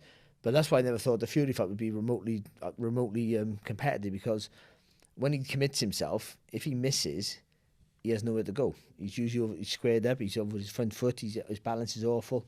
So, and also when you lose a step, just only a little bit, you might notice it. But the way he fights, you got to just commit. Everything's got to be woof. Yeah. And when it's not quite that, Didn't quite do that on the everything's night. laboured, and you can, it's easier for the guy to, again, we talking about like, early on. I talked about doing techniques really well, the basics really well. It's for things like this when you get on in your career, because that will always get you through to a certain level. As well. Frank Yeah, was you good keep at in that. shape, and because then you can lose a step but still throw a jab because you're still safe when you throw it because you're protected. When you throw like White and what's the name, Chisora, people like that. When you miss or when you slow down a bit, it's clear at the scene. An easier target to hit. Telegraph your shots. But Who he also Everything unravels. Yeah. He had Buddy McGirt in his corner for the first time. had never watched him fight, by the way. Never watched it. So that was, believe that. but No, that that's was true. worried. That He is said it in the 100% true. So that's worried. He never watched him fight. He never watched Franklin They fight. made the effort to watch. Never him watched fight. Chisora fight either. So then, When he was working with Chisora. so then Dylan White has then gone to America to do the camp, which is a big change for him. And there were probably pluses and minuses for that. He's got his coach who's never seen him fight. He's sort of caught between two. He's sort of caught between two stools in the fight clearly. And if you He had know the your cross guard fighter, going, didn't he? he had that, and he looked really good. Ken Norton the cross Ken guard. Norton, the sort of Joe Frazier, and it was good because he was standing in range a lot of the time. He was getting hit, but nothing was landing. A lot of it you could overrate Franklin because you think, oh fucking hell, he's throwing a lot. But a lot of it was hitting glove and stuff, and that's why White wasn't getting hurt at any point. But so it was a bit strange. And I asked him after, you're going to stay with Buddy? Like, are you going to do that again? And he's a bit like, don't know about the flying. He lives in Portugal now, and obviously he's from Brixton. So it was just all a bit weird, like going to America, and then he said he's living in a hotel. Didn't even get digs out there. He's like in a hotel. He just all felt a bit kind of transient and a a bit strange. And He got more in common with Joshua than you think. yeah. They just can't find a home. Yeah. Can't find a trainer. Can't go looking. They're searching for this perfect And I fit. feel like what you were talking about earlier is what Dylan White's sort of done here. I think he's gone away from necessarily what he's good at and accentuate what he's good at. And we spoke about it in part one around the Fury fight, where he's kind of tried to be a little bit more of a boxer as he's gone on and tried to overthink people a little bit more. Whereas, the Dillian White of the Parker fight, that junkyard dog, was what he was most successful at. We've got to try and push through. But before we move on, we're not going to talk about John Ryder versus Zach Parker. Of course, John Ryder winning by fourth round stoppage. Zach Parker with an injury. You were over in Dubai. You mentioned there Nina Hughes upsetting Jamie Mitchell. Mitchell was the betting favourite going into that fight. And the new Barry. Yeah, it was a good fight, really hard fight actually. But you expect that, like been saying that Nina Hughes is like the female Carl Froch because she's just so physically strong and just throws from so far out and always hits the target. It was a good fight, and she started fast, Nina Hughes, and she needed to because Jamie Mitchell came back into it. And you thought, and you tend to think, luckily they don't really have those championship rounds because it's only 10 rounds. But there was a point there you thought Mitchell, she made it really close to the end, and for me. Hughes needed those last round or two just to make sure she got the win. She did. She was the rightful winner. It was a close fight, and Mitchell thought they were hard done by and everything. But it was a great setting in a brand new Hilton hotel, like overlooking the sea, outdoors on the veranda, which is a massive veranda, like. And the ring was out there, and we started at like 3 o'clock in the afternoon. Like homes under the hammer. Yeah. We started at like 3 o'clock in the afternoon. I had no hat on. I'm thinking, I'm gonna be dead here now in like an hour. But then, the sun went down pretty quick, and it was fantastic for them, really was. But she put up a great performance in what was it, a fifth fight? Yeah. I thought about that for upset of the year, but I think Nina Hughes is actually really good. Like, it's not, not this plucky underdog. She showed on the night. She's really fucking good. But, she's old GB boxer. What is she, 40 now? 41 years of age, yeah. I think, yeah. And only her fifth fight, but she's like seasoned beyond that. Those numbers. And also, she just signed with Matchroom now as well, which is perfect because they have Ebony Bridges, of course, and that's a great Shannon Courtney. Yeah. The Bridges fight is great for her. Ellie Scott. I'd love to see it. Yeah, I'd love to see the Bridges. Stylistically, that's a proper, because Bridges is technically not great, but she's tough. Yeah, like proper tough. She can punch a little bit. Yeah. Okay. Sunday boxing. On the Sunday, Adam more Azim. of that. Let's have more of that. More Sunday boxing. At Ali Pali, yes, please. Not at Ali Pali. On the afternoon. The hill's just too much. I can't do it. This is just not going to happen. It's how to climb a hill with those flip-flops on. It's not the flip-flops, mate. It's this that's the problem. It's nothing to do with the flip-flops. You could put me in a pair of running shoes and I won't be able to get up there. But anyway, Adam Azim headlining for the first time on Sky, Barry. And did the business, did what many people expected him to do to Ryan Charlton, and that is win in emphatic fashion. See, if anyone else at that stage, at this stage of their career, Ryan Charlton was maybe a step too far. It was a real risky, a real ballsy move by a promoter to put your young talent, protege, whatever you want to call him, in with someone like Charlton, who, not the best, but he's physically tough and he hits hard and he's strong and he's fit. And you think, oh, this might be a test here, you know. But I said before the fight, I think he's already gone past that level. I think, you know, I never seen there's going to be a hard fight for him. I thought he'd already gone past that level. And he's one of those kids where, like, you don't want to rush him too soon, but I can't see how you stop him. I just can't see it. I just can't. And the only thing that's going to trouble him is because he's a young kid, he might, and probably will, find out that he's going to jump weights in the next 2 years really quickly. Like, he might, what is he, he's super lightweight. No, he might end up being like a super welter within 18 months. You just don't know. He's going to grow.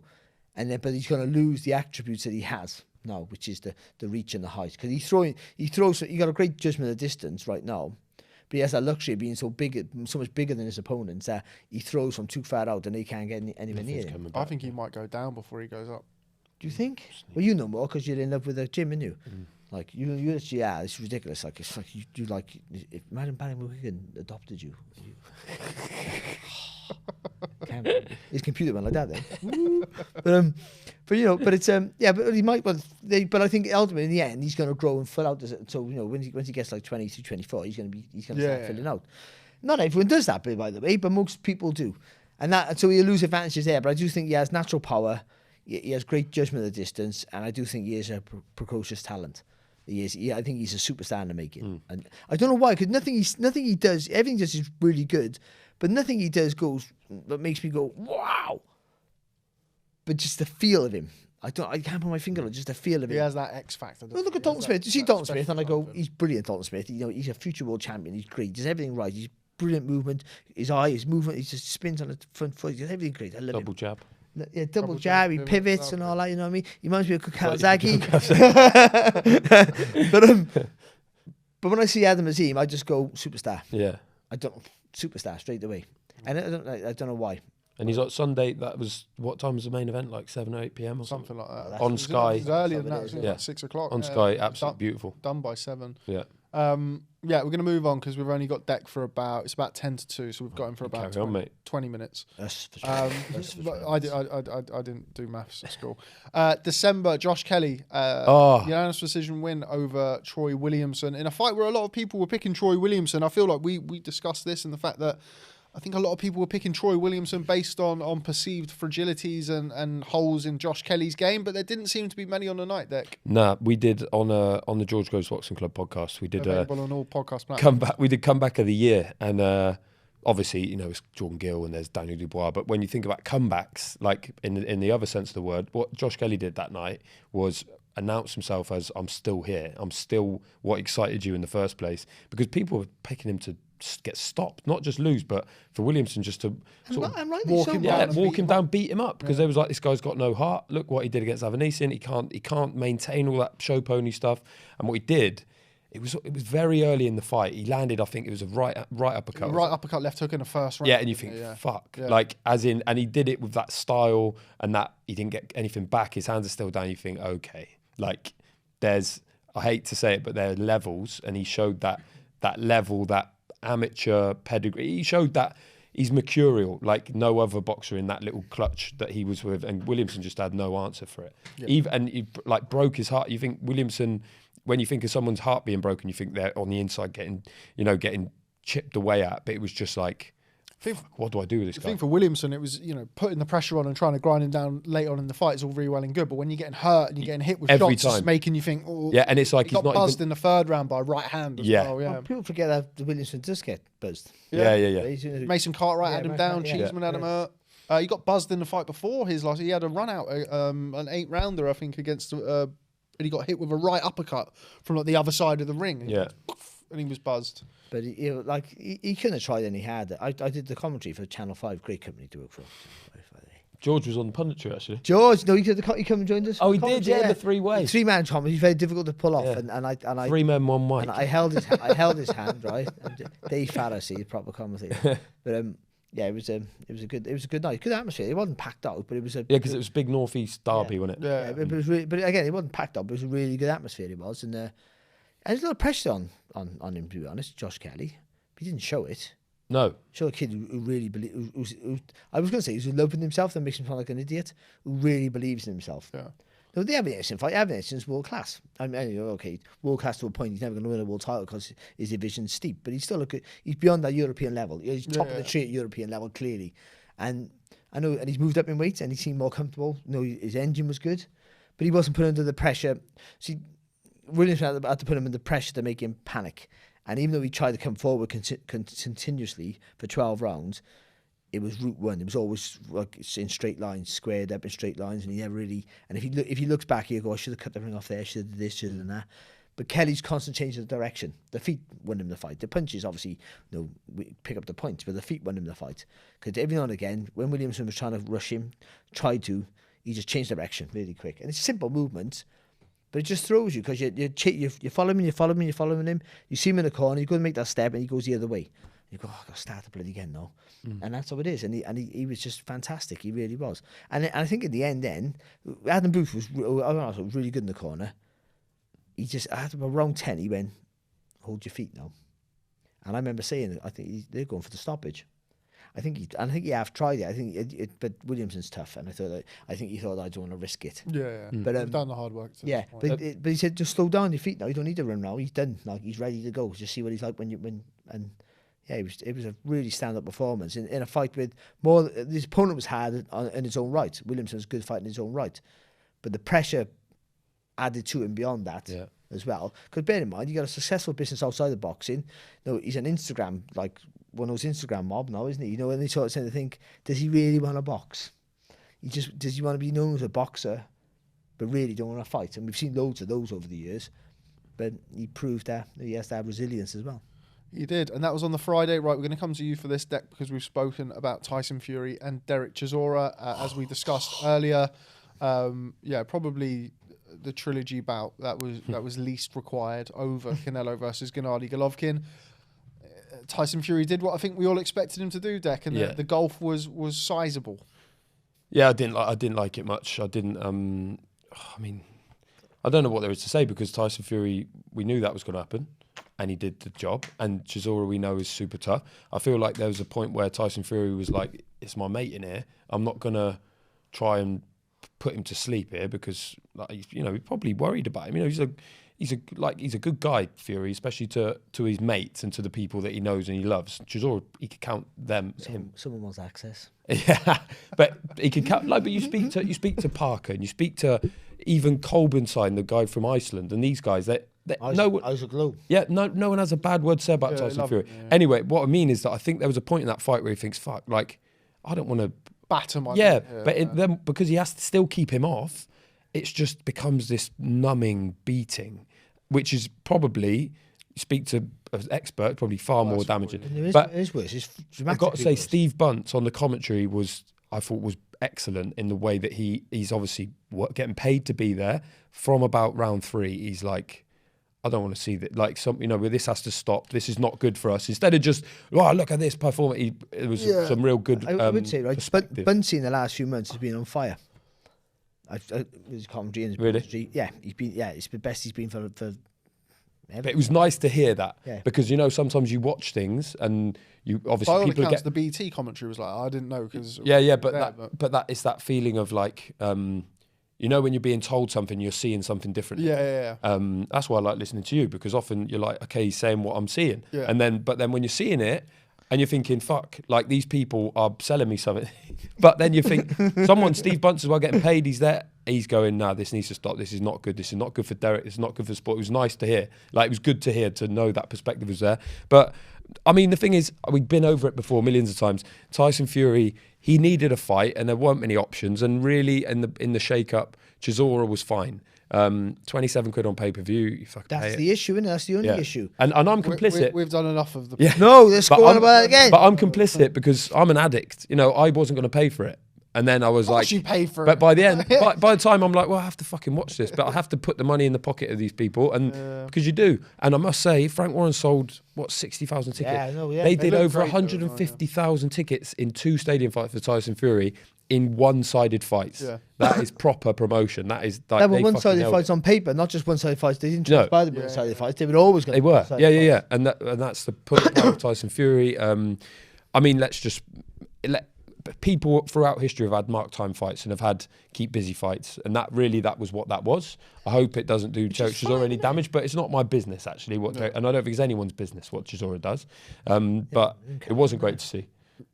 He's one tough motherfucker. I think Chisora's a box Joe Joyce next. I think there's a good potential for that happening. And Definitely. I think that'll be the one that I don't think we see Chisora after that one. As I don't think we'll see Dec Taylor for very much longer now because it's 2 o'clock. Well, that's December, isn't it? That one. That's December. So we're nearly done. We've got 4 more fights. Do it, baby. Starting with Daniel Dubois against Kevin Lerena. Oh God, which come back of the year.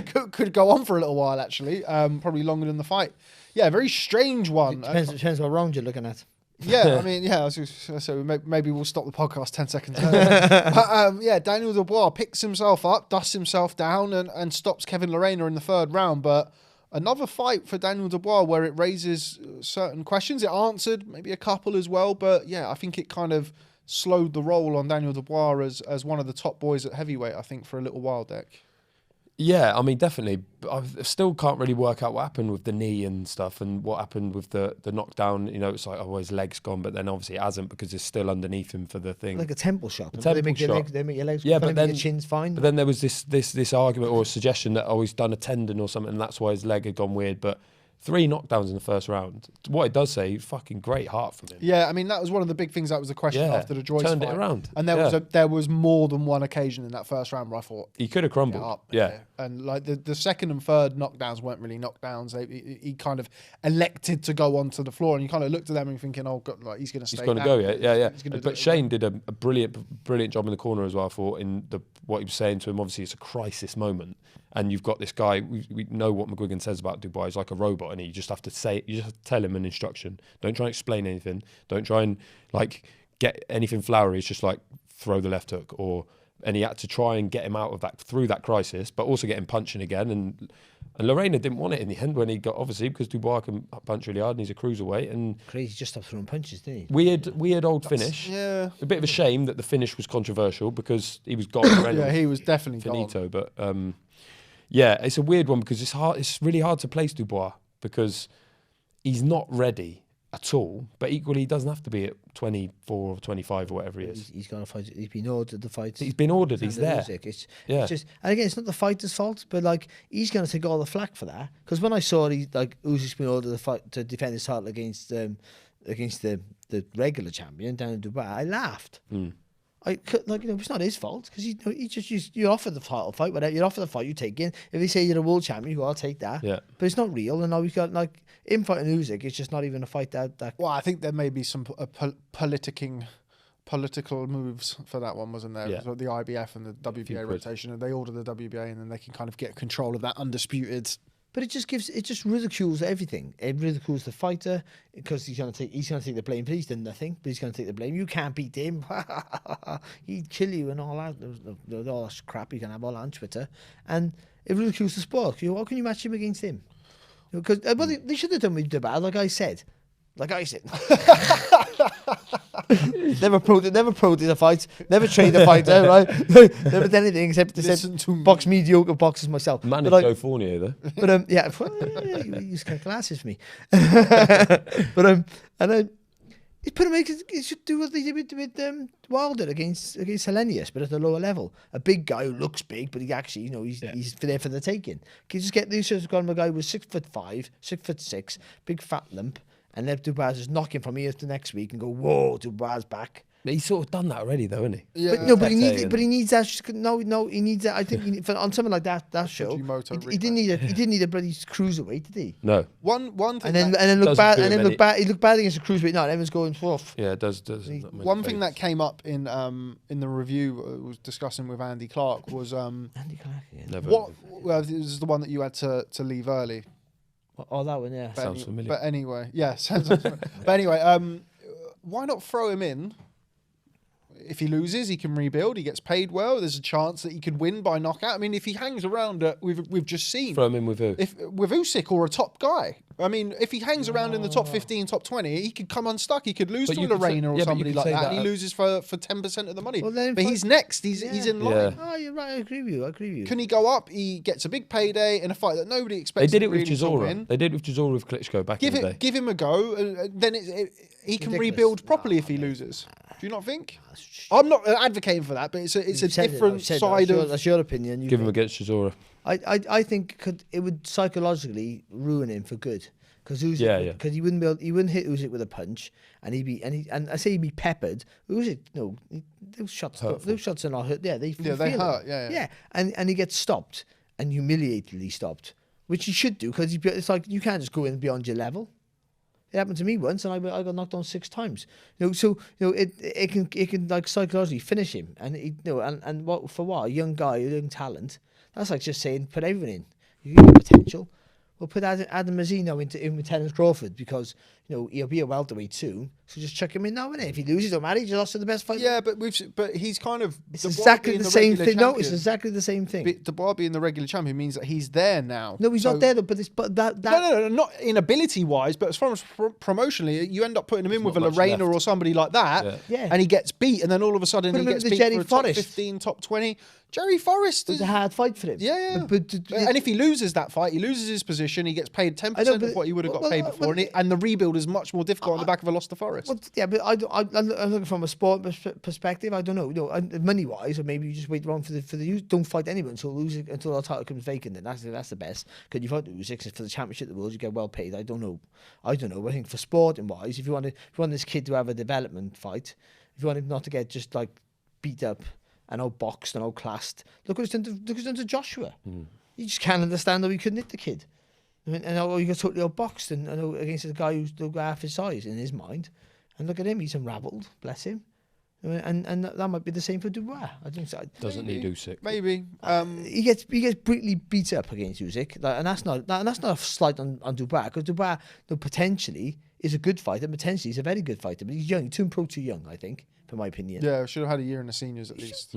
Go for the Olympics. Don't matter if you don't make it, because you're a heavyweight, you're always marketable. No, but he should have done that, and maybe he picks up a medal. Right, moving on a couple of weeks ago, getting away from promoter / trainer, manager Barry Jones. I got slagged off. Advisor. Advisor. I won't go to a Warren show. But listen, like, the kids have got potential and they can work with him. That's what I'm saying. He's still going. You chuck it. I am though. Trying to get out of And another thing. You chuck him to the wolves, right? You chuck him to the wolves now. Good. Go on, one more. Shut up, I'll punch you in the face. Also. Yeah. Deck, before you run out of the door, Luis Alberto Lopez did what Mexicans do. You're asking him all the fights I was at. Yeah, he came over here the good bit. and dethroned Josh Warrington in a fight that, I think people thought was a close fight. I had Luis Alberto Lopez a pretty clear winner in a fight that became close on the cards, I feel like, down the stretch. I'd agree with that. I thought he won the fight. I didn't agree at all with Sean O'Hagan's comments about the result, but obviously the emotions are running high at that point. I think that it was a competitive fight, but I thought the rounds I thought it was quite easy to score, and which is sometimes unusual in those like sort of rough and tumble, harem scarum sort of fights where I thought it was pretty simple one to score. Lopez is good, and everyone knew that this was going to be a hard fight. People won a lot of money that night because they knew that this was not just like a mark time one for Warrington, which is almost felt like what he needed. He had 9 months out. It was the longest layoff he's ever had in his career. He broke his jaw against Kiko, and then he's back in this fight, this hard fight against this bloke with nothing to lose. And, I thought he was fine, Warrington. He gets a lot. There was a lot of rabbit punching, a lot of use of the head. Yeah. But if he's not getting pulled for it, fucking fair play, carry on, it's a fight, innit? But he should be getting pulled for that, and then it should stop, because it's obviously not fair and it's outside the rules. But I hope he comes again, Warrington, really do. And I think Lopez, like we said on Twitter earlier, that they're talking about Mick Conlan, or Conlan thinks he might be able to get that fight, and I think that's a fight that Conlan wins. I really do. Shame for Warrington. He's had such a weird couple of years, isn't he? Yeah, really hard. And like he was going so well, But I do think if you put him in now against like Lee Wood or someone else where he's an underdog, that's where he's performed. Yeah. When everyone's writing him off, and Frampton and Selby were the two I'm thinking of. You put him in a fight where he's a massive underdog and he's going to perform again. You just know he will. So he's not finished by any stretch. It's just, what does he want? Like, what else has he got to achieve? What else he want to do? And that's only he can answer that. I think if he comes back and he gets like boxes a 10-rounder, and then they can go into the Wood fight in the summer, fight in the summer. I don't think he'll won that. I think the problem you got with Josh now. But will he be able to box for? I don't think he'll be able to box for WBA title on the back of a loss. No, you need a win. We need a win. Do So you, if do he you hasn't still- run out, they stick with that. don't Yeah, I think they will. yeah. They do. Of all organisations, they Well, do. WBA are actually under the microscope at the minute, so I think they're trying to play a little bit by the rules. They just made Daniel Dubois bloody. Yeah, but they're actually sticking He to beat their Trevor rules Bryan. doing that. Yeah. But anyway, But I worry that because he goes into the fight, the Lee Wood fight can be made. Obviously, they're with the same sort of people, the promotional people, and that fight could be made. But Dangerous. now he goes in the B side. Yeah. And that's financially, the B side is always about money. It's not about who's the best fighter. It's about the potential earnings. You tend to think now, where before he might have gone to the City ground, but he was probably still the A side, he would have been. And now he's not. How are they going to cope with that? Because he's been used to a certain level of money, and now that's all that's going to change for him. Because without your title, unfortunately, he's still a big draw, but they'll use that. The people who are going to pay you to say, listen, we got that fight for you still. Like the American dream. Goes to America now and fight whoever.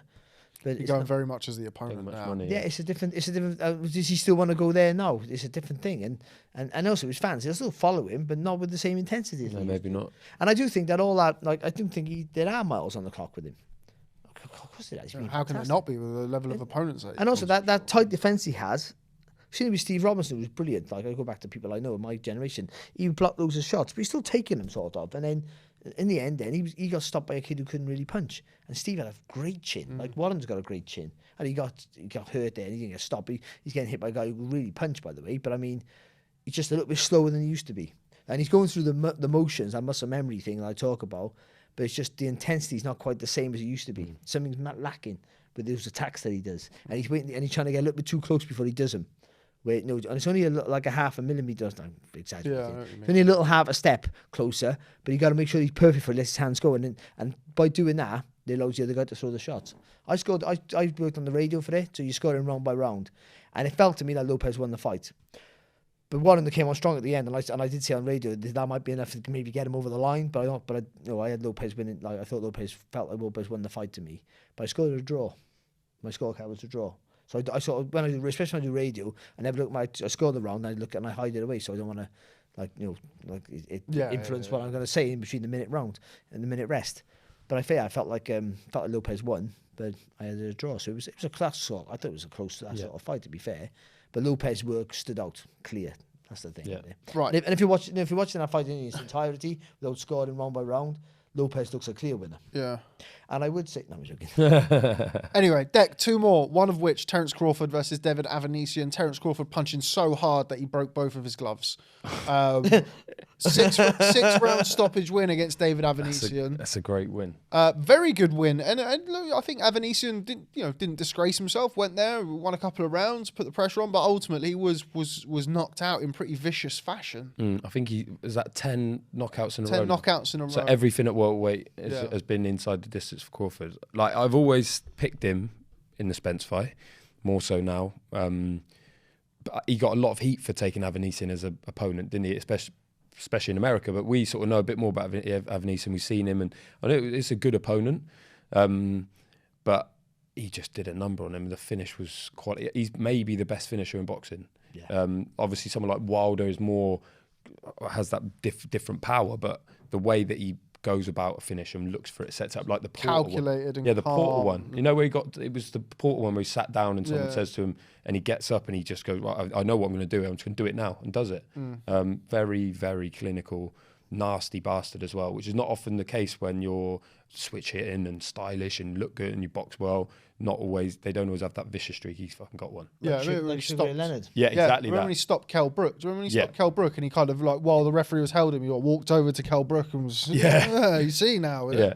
He I said that does about have Crawford a long time ago. He's the sort of guy, even me, an old man, if I said something to him, Yeah, he'd on the street, beat you up. He'd fill me in. Yeah. That really funny when Gary Russell Jr. was calling him out. I remember he passed the message into the thing. I'll break your fucking neck. But he would though, wouldn't he? He's not On my kids. Yeah, he's a street guy. Yeah. But remember I said about Bivol about he's sort of like he's winning the rounds, but he doesn't do too much. No. All of a sudden you get to like round 4, and he did it. He's like, against I've had enough Porter, of and he this. did it Yeah. against- So Evanescence's doing really well, but Crawford don't care because he's still winning the round or whatever it is. But he's just looking at you, and all of a sudden he can switch that gear. And the difference with him, people like Bivol, is his finishing skills are fantastic. Yeah. There's a nasty streak where beating you is not enough. Beating you up is what he wants to do. All right, before we move on to the last fight that we've got listed, I want to talk about the glove stuff, Barry. I've never seen that. I've never seen 2 gloves split in a round. No. And then the fight to carry on. A very strange sequence of events I felt there. Well, it's against the rules, isn't it? If this is damage to your glove, it has to be changed. That's why you have spare gloves. No, always present. Like having a spare gum shield. You couldn't fight before. Unless it's the same now. You had to have 2 gum shields. You got to have 2 gum shields. You used to have 2 pairs of shorts because shorts couldn't clash years ago. You had to have. No, if you had black shorts, I couldn't wear black shorts. I had to wear. So you had to say 2 pairs of shorts, and the home fighter got the preference. The reversible ones. Reversible ones. Yeah. But also.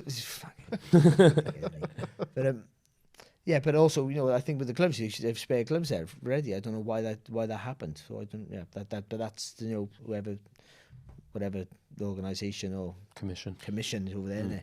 Yeah, very strange. You've seen Russ Amber, who of course is a rival. He's been talking about it quite a lot on Twitter. His gloves. No, they were Everlast gloves. Everlast released a statement and said that they were gloves that were faulty or something. It's just quite a strange situation. I have to say, I've never seen something like that happen in a fight. But I would say though, like conspiracy theories now, but I can't. And Evanescence's team are also going to feed off this, and you can't blame him for doing that. He didn't need to cheat to beat Evanescence. No, for sure. But still, something that requires a look into for sure. Because it can kill somebody. Yeah, that's why. Whoever's at fault, if there is any fault there, that needs to be looked into because something wasn't right. I mean, I don't think none of us have seen anything like that. It might be faulty gloves, and that's just one of those unfortunate things. But they should be changed. Someone should. They could in America. They have like 14 people around, don't they? In the commission, they're all looking over, all trying to get on telly. But they should be seeing that. I know they're looking out for drugs and stuff, but if they see a split in the glove, if they did, I don't know. But they should be changing. They should be going, you can't fight. And just stop the fight where it is, isn't it? Change the gloves and the fight could continue. Right. Last but by no means least, before we let Deck Taylor off and to run away, we're 17 minutes over, but we're okay. Naoya Inoue became undisputed bantamweight champion. The first undisputed champion in the 4-belt era. Sorry, everybody, the 4-belt era. With an 11th round stoppage win over Paul Butler. Went longer than I think most people expected it to go. But pretty dominant performance from Naoya Inoue. Dominant performance. I thought people were having a pop at Paul Butler for the way he boxed. Like, what the fuck? I don't know what you expect. Like, if he opens up, he gets... I think I mean, what I don't know what you're supposed to do in that. And like, if he goes and gets knocked out in 2 rounds, then people go, oh, well... What were you doing? We should have kept it tight. Just tried to keep it tight. Yeah. So, I don't know. Inoue, for me, is, Usyk's best, but Inoue's not active enough for me. I'm selfish. I want to see him more. He boxed... I don't think he's ever boxed more than 3 times in a year in his whole career. But his level of opposition across that time has been ridiculous. Butler was the last piece of the jigsaw at that weight, and... done the business, and I know you remember Paul Butler. He's a good fighter. Used to be massive on him. Remember? Yeah, he's technically brilliant. Yeah, beautiful to watch. Yeah, beautiful to watch. And it was, he wasn't. I mean, I don't know. I don't know what else he's supposed to do. Maybe he could have engaged a bit more, but. Well, the thing is, at the time, you're trying to win a fight, so you're thinking. And even though it looks like, well, if you're trying to win a fight, you go for it. But you're not going to try not to lose the fight as well. If I go for it, I'm going to get knocked back. Yeah, exactly. So don't do that. So you're always thinking, but while you're doing that, those rounds are going by and you're getting beat up. Yeah. And when he tried to stay safe enough to try and win, he tried to stay safe enough to try and hopefully somewhere find a gap to win the fight.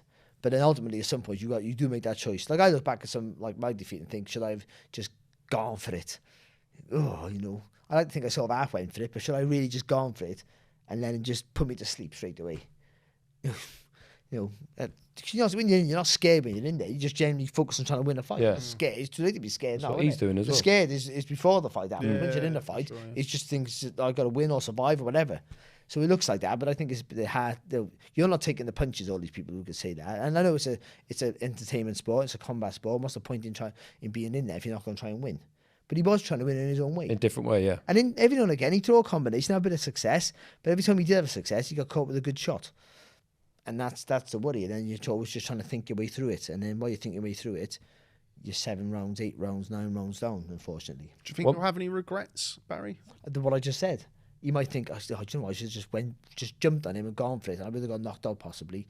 But I might have tagged him and I might have hit him on his back of his heels. And at least I would have got credit for going for it. But then, if you did do that, you're going, oh, no. Jamie McDonnell got no credit for going for it. I got knocked out in a round. Knocked out in a round. Knocked out in a round. Nobody went, fucking fair play, Jamie McDonnell. But he also didn't get any stick, did he? No, yeah. Yeah. but Butler didn't like turn into a journeyman and do all this and try not to. He tried to throw punches. He tried to be competitive. He's only this guy was far superior. Well, it made for a poor spectacle. I think that's kind of especially because you're used to Inoue fights. You think the onus is on Inoue. If Inoue's that much better, which he clearly was that much better than Butler. And there's no shame there. But it's been fantastic. But it's the pressure's on him to get out there and batter Butler. That's him. He had to do that, and he showed. Well, Inoue did show as well that he don't get no credit for it. That he's pretty skillful, actually. He had plenty of he can box more than just hit you and knock you out. One thing is disappointing though, no broadcaster. Yeah, how did you watch that fight, Barry? What's that? How did you watch the fight? I listened to it from Braille. I can't tell you. No, I can't tell you the story I watched. It would be like, wow, you wouldn't believe it. But Barry was there. I was round my friend's house, and he happened to have Dangerous YouTube Dave. stream on. Dangerous Dave. Dangerous. I wouldn't have it on myself, right?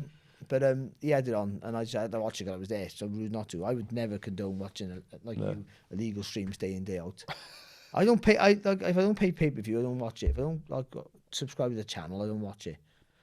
All right, but I did that time. He did, yes, very much so. Okay, so that I think about brings us to an end. We're not going to talk about Chris Billam-Smith's fight with Armen Jokshai. Great fight, but we don't want to spoil it. Just go back and watch that, which was last. Why don't we do that this time weekend. next year? We'll talk about that fight. That's a good one. Yeah, we'll start off the 2023 review with CBS versus Armen Jokshai on December the 17th. But that is it. That is our big 2022 review. 2 parts because it's been an action-packed year of boxing.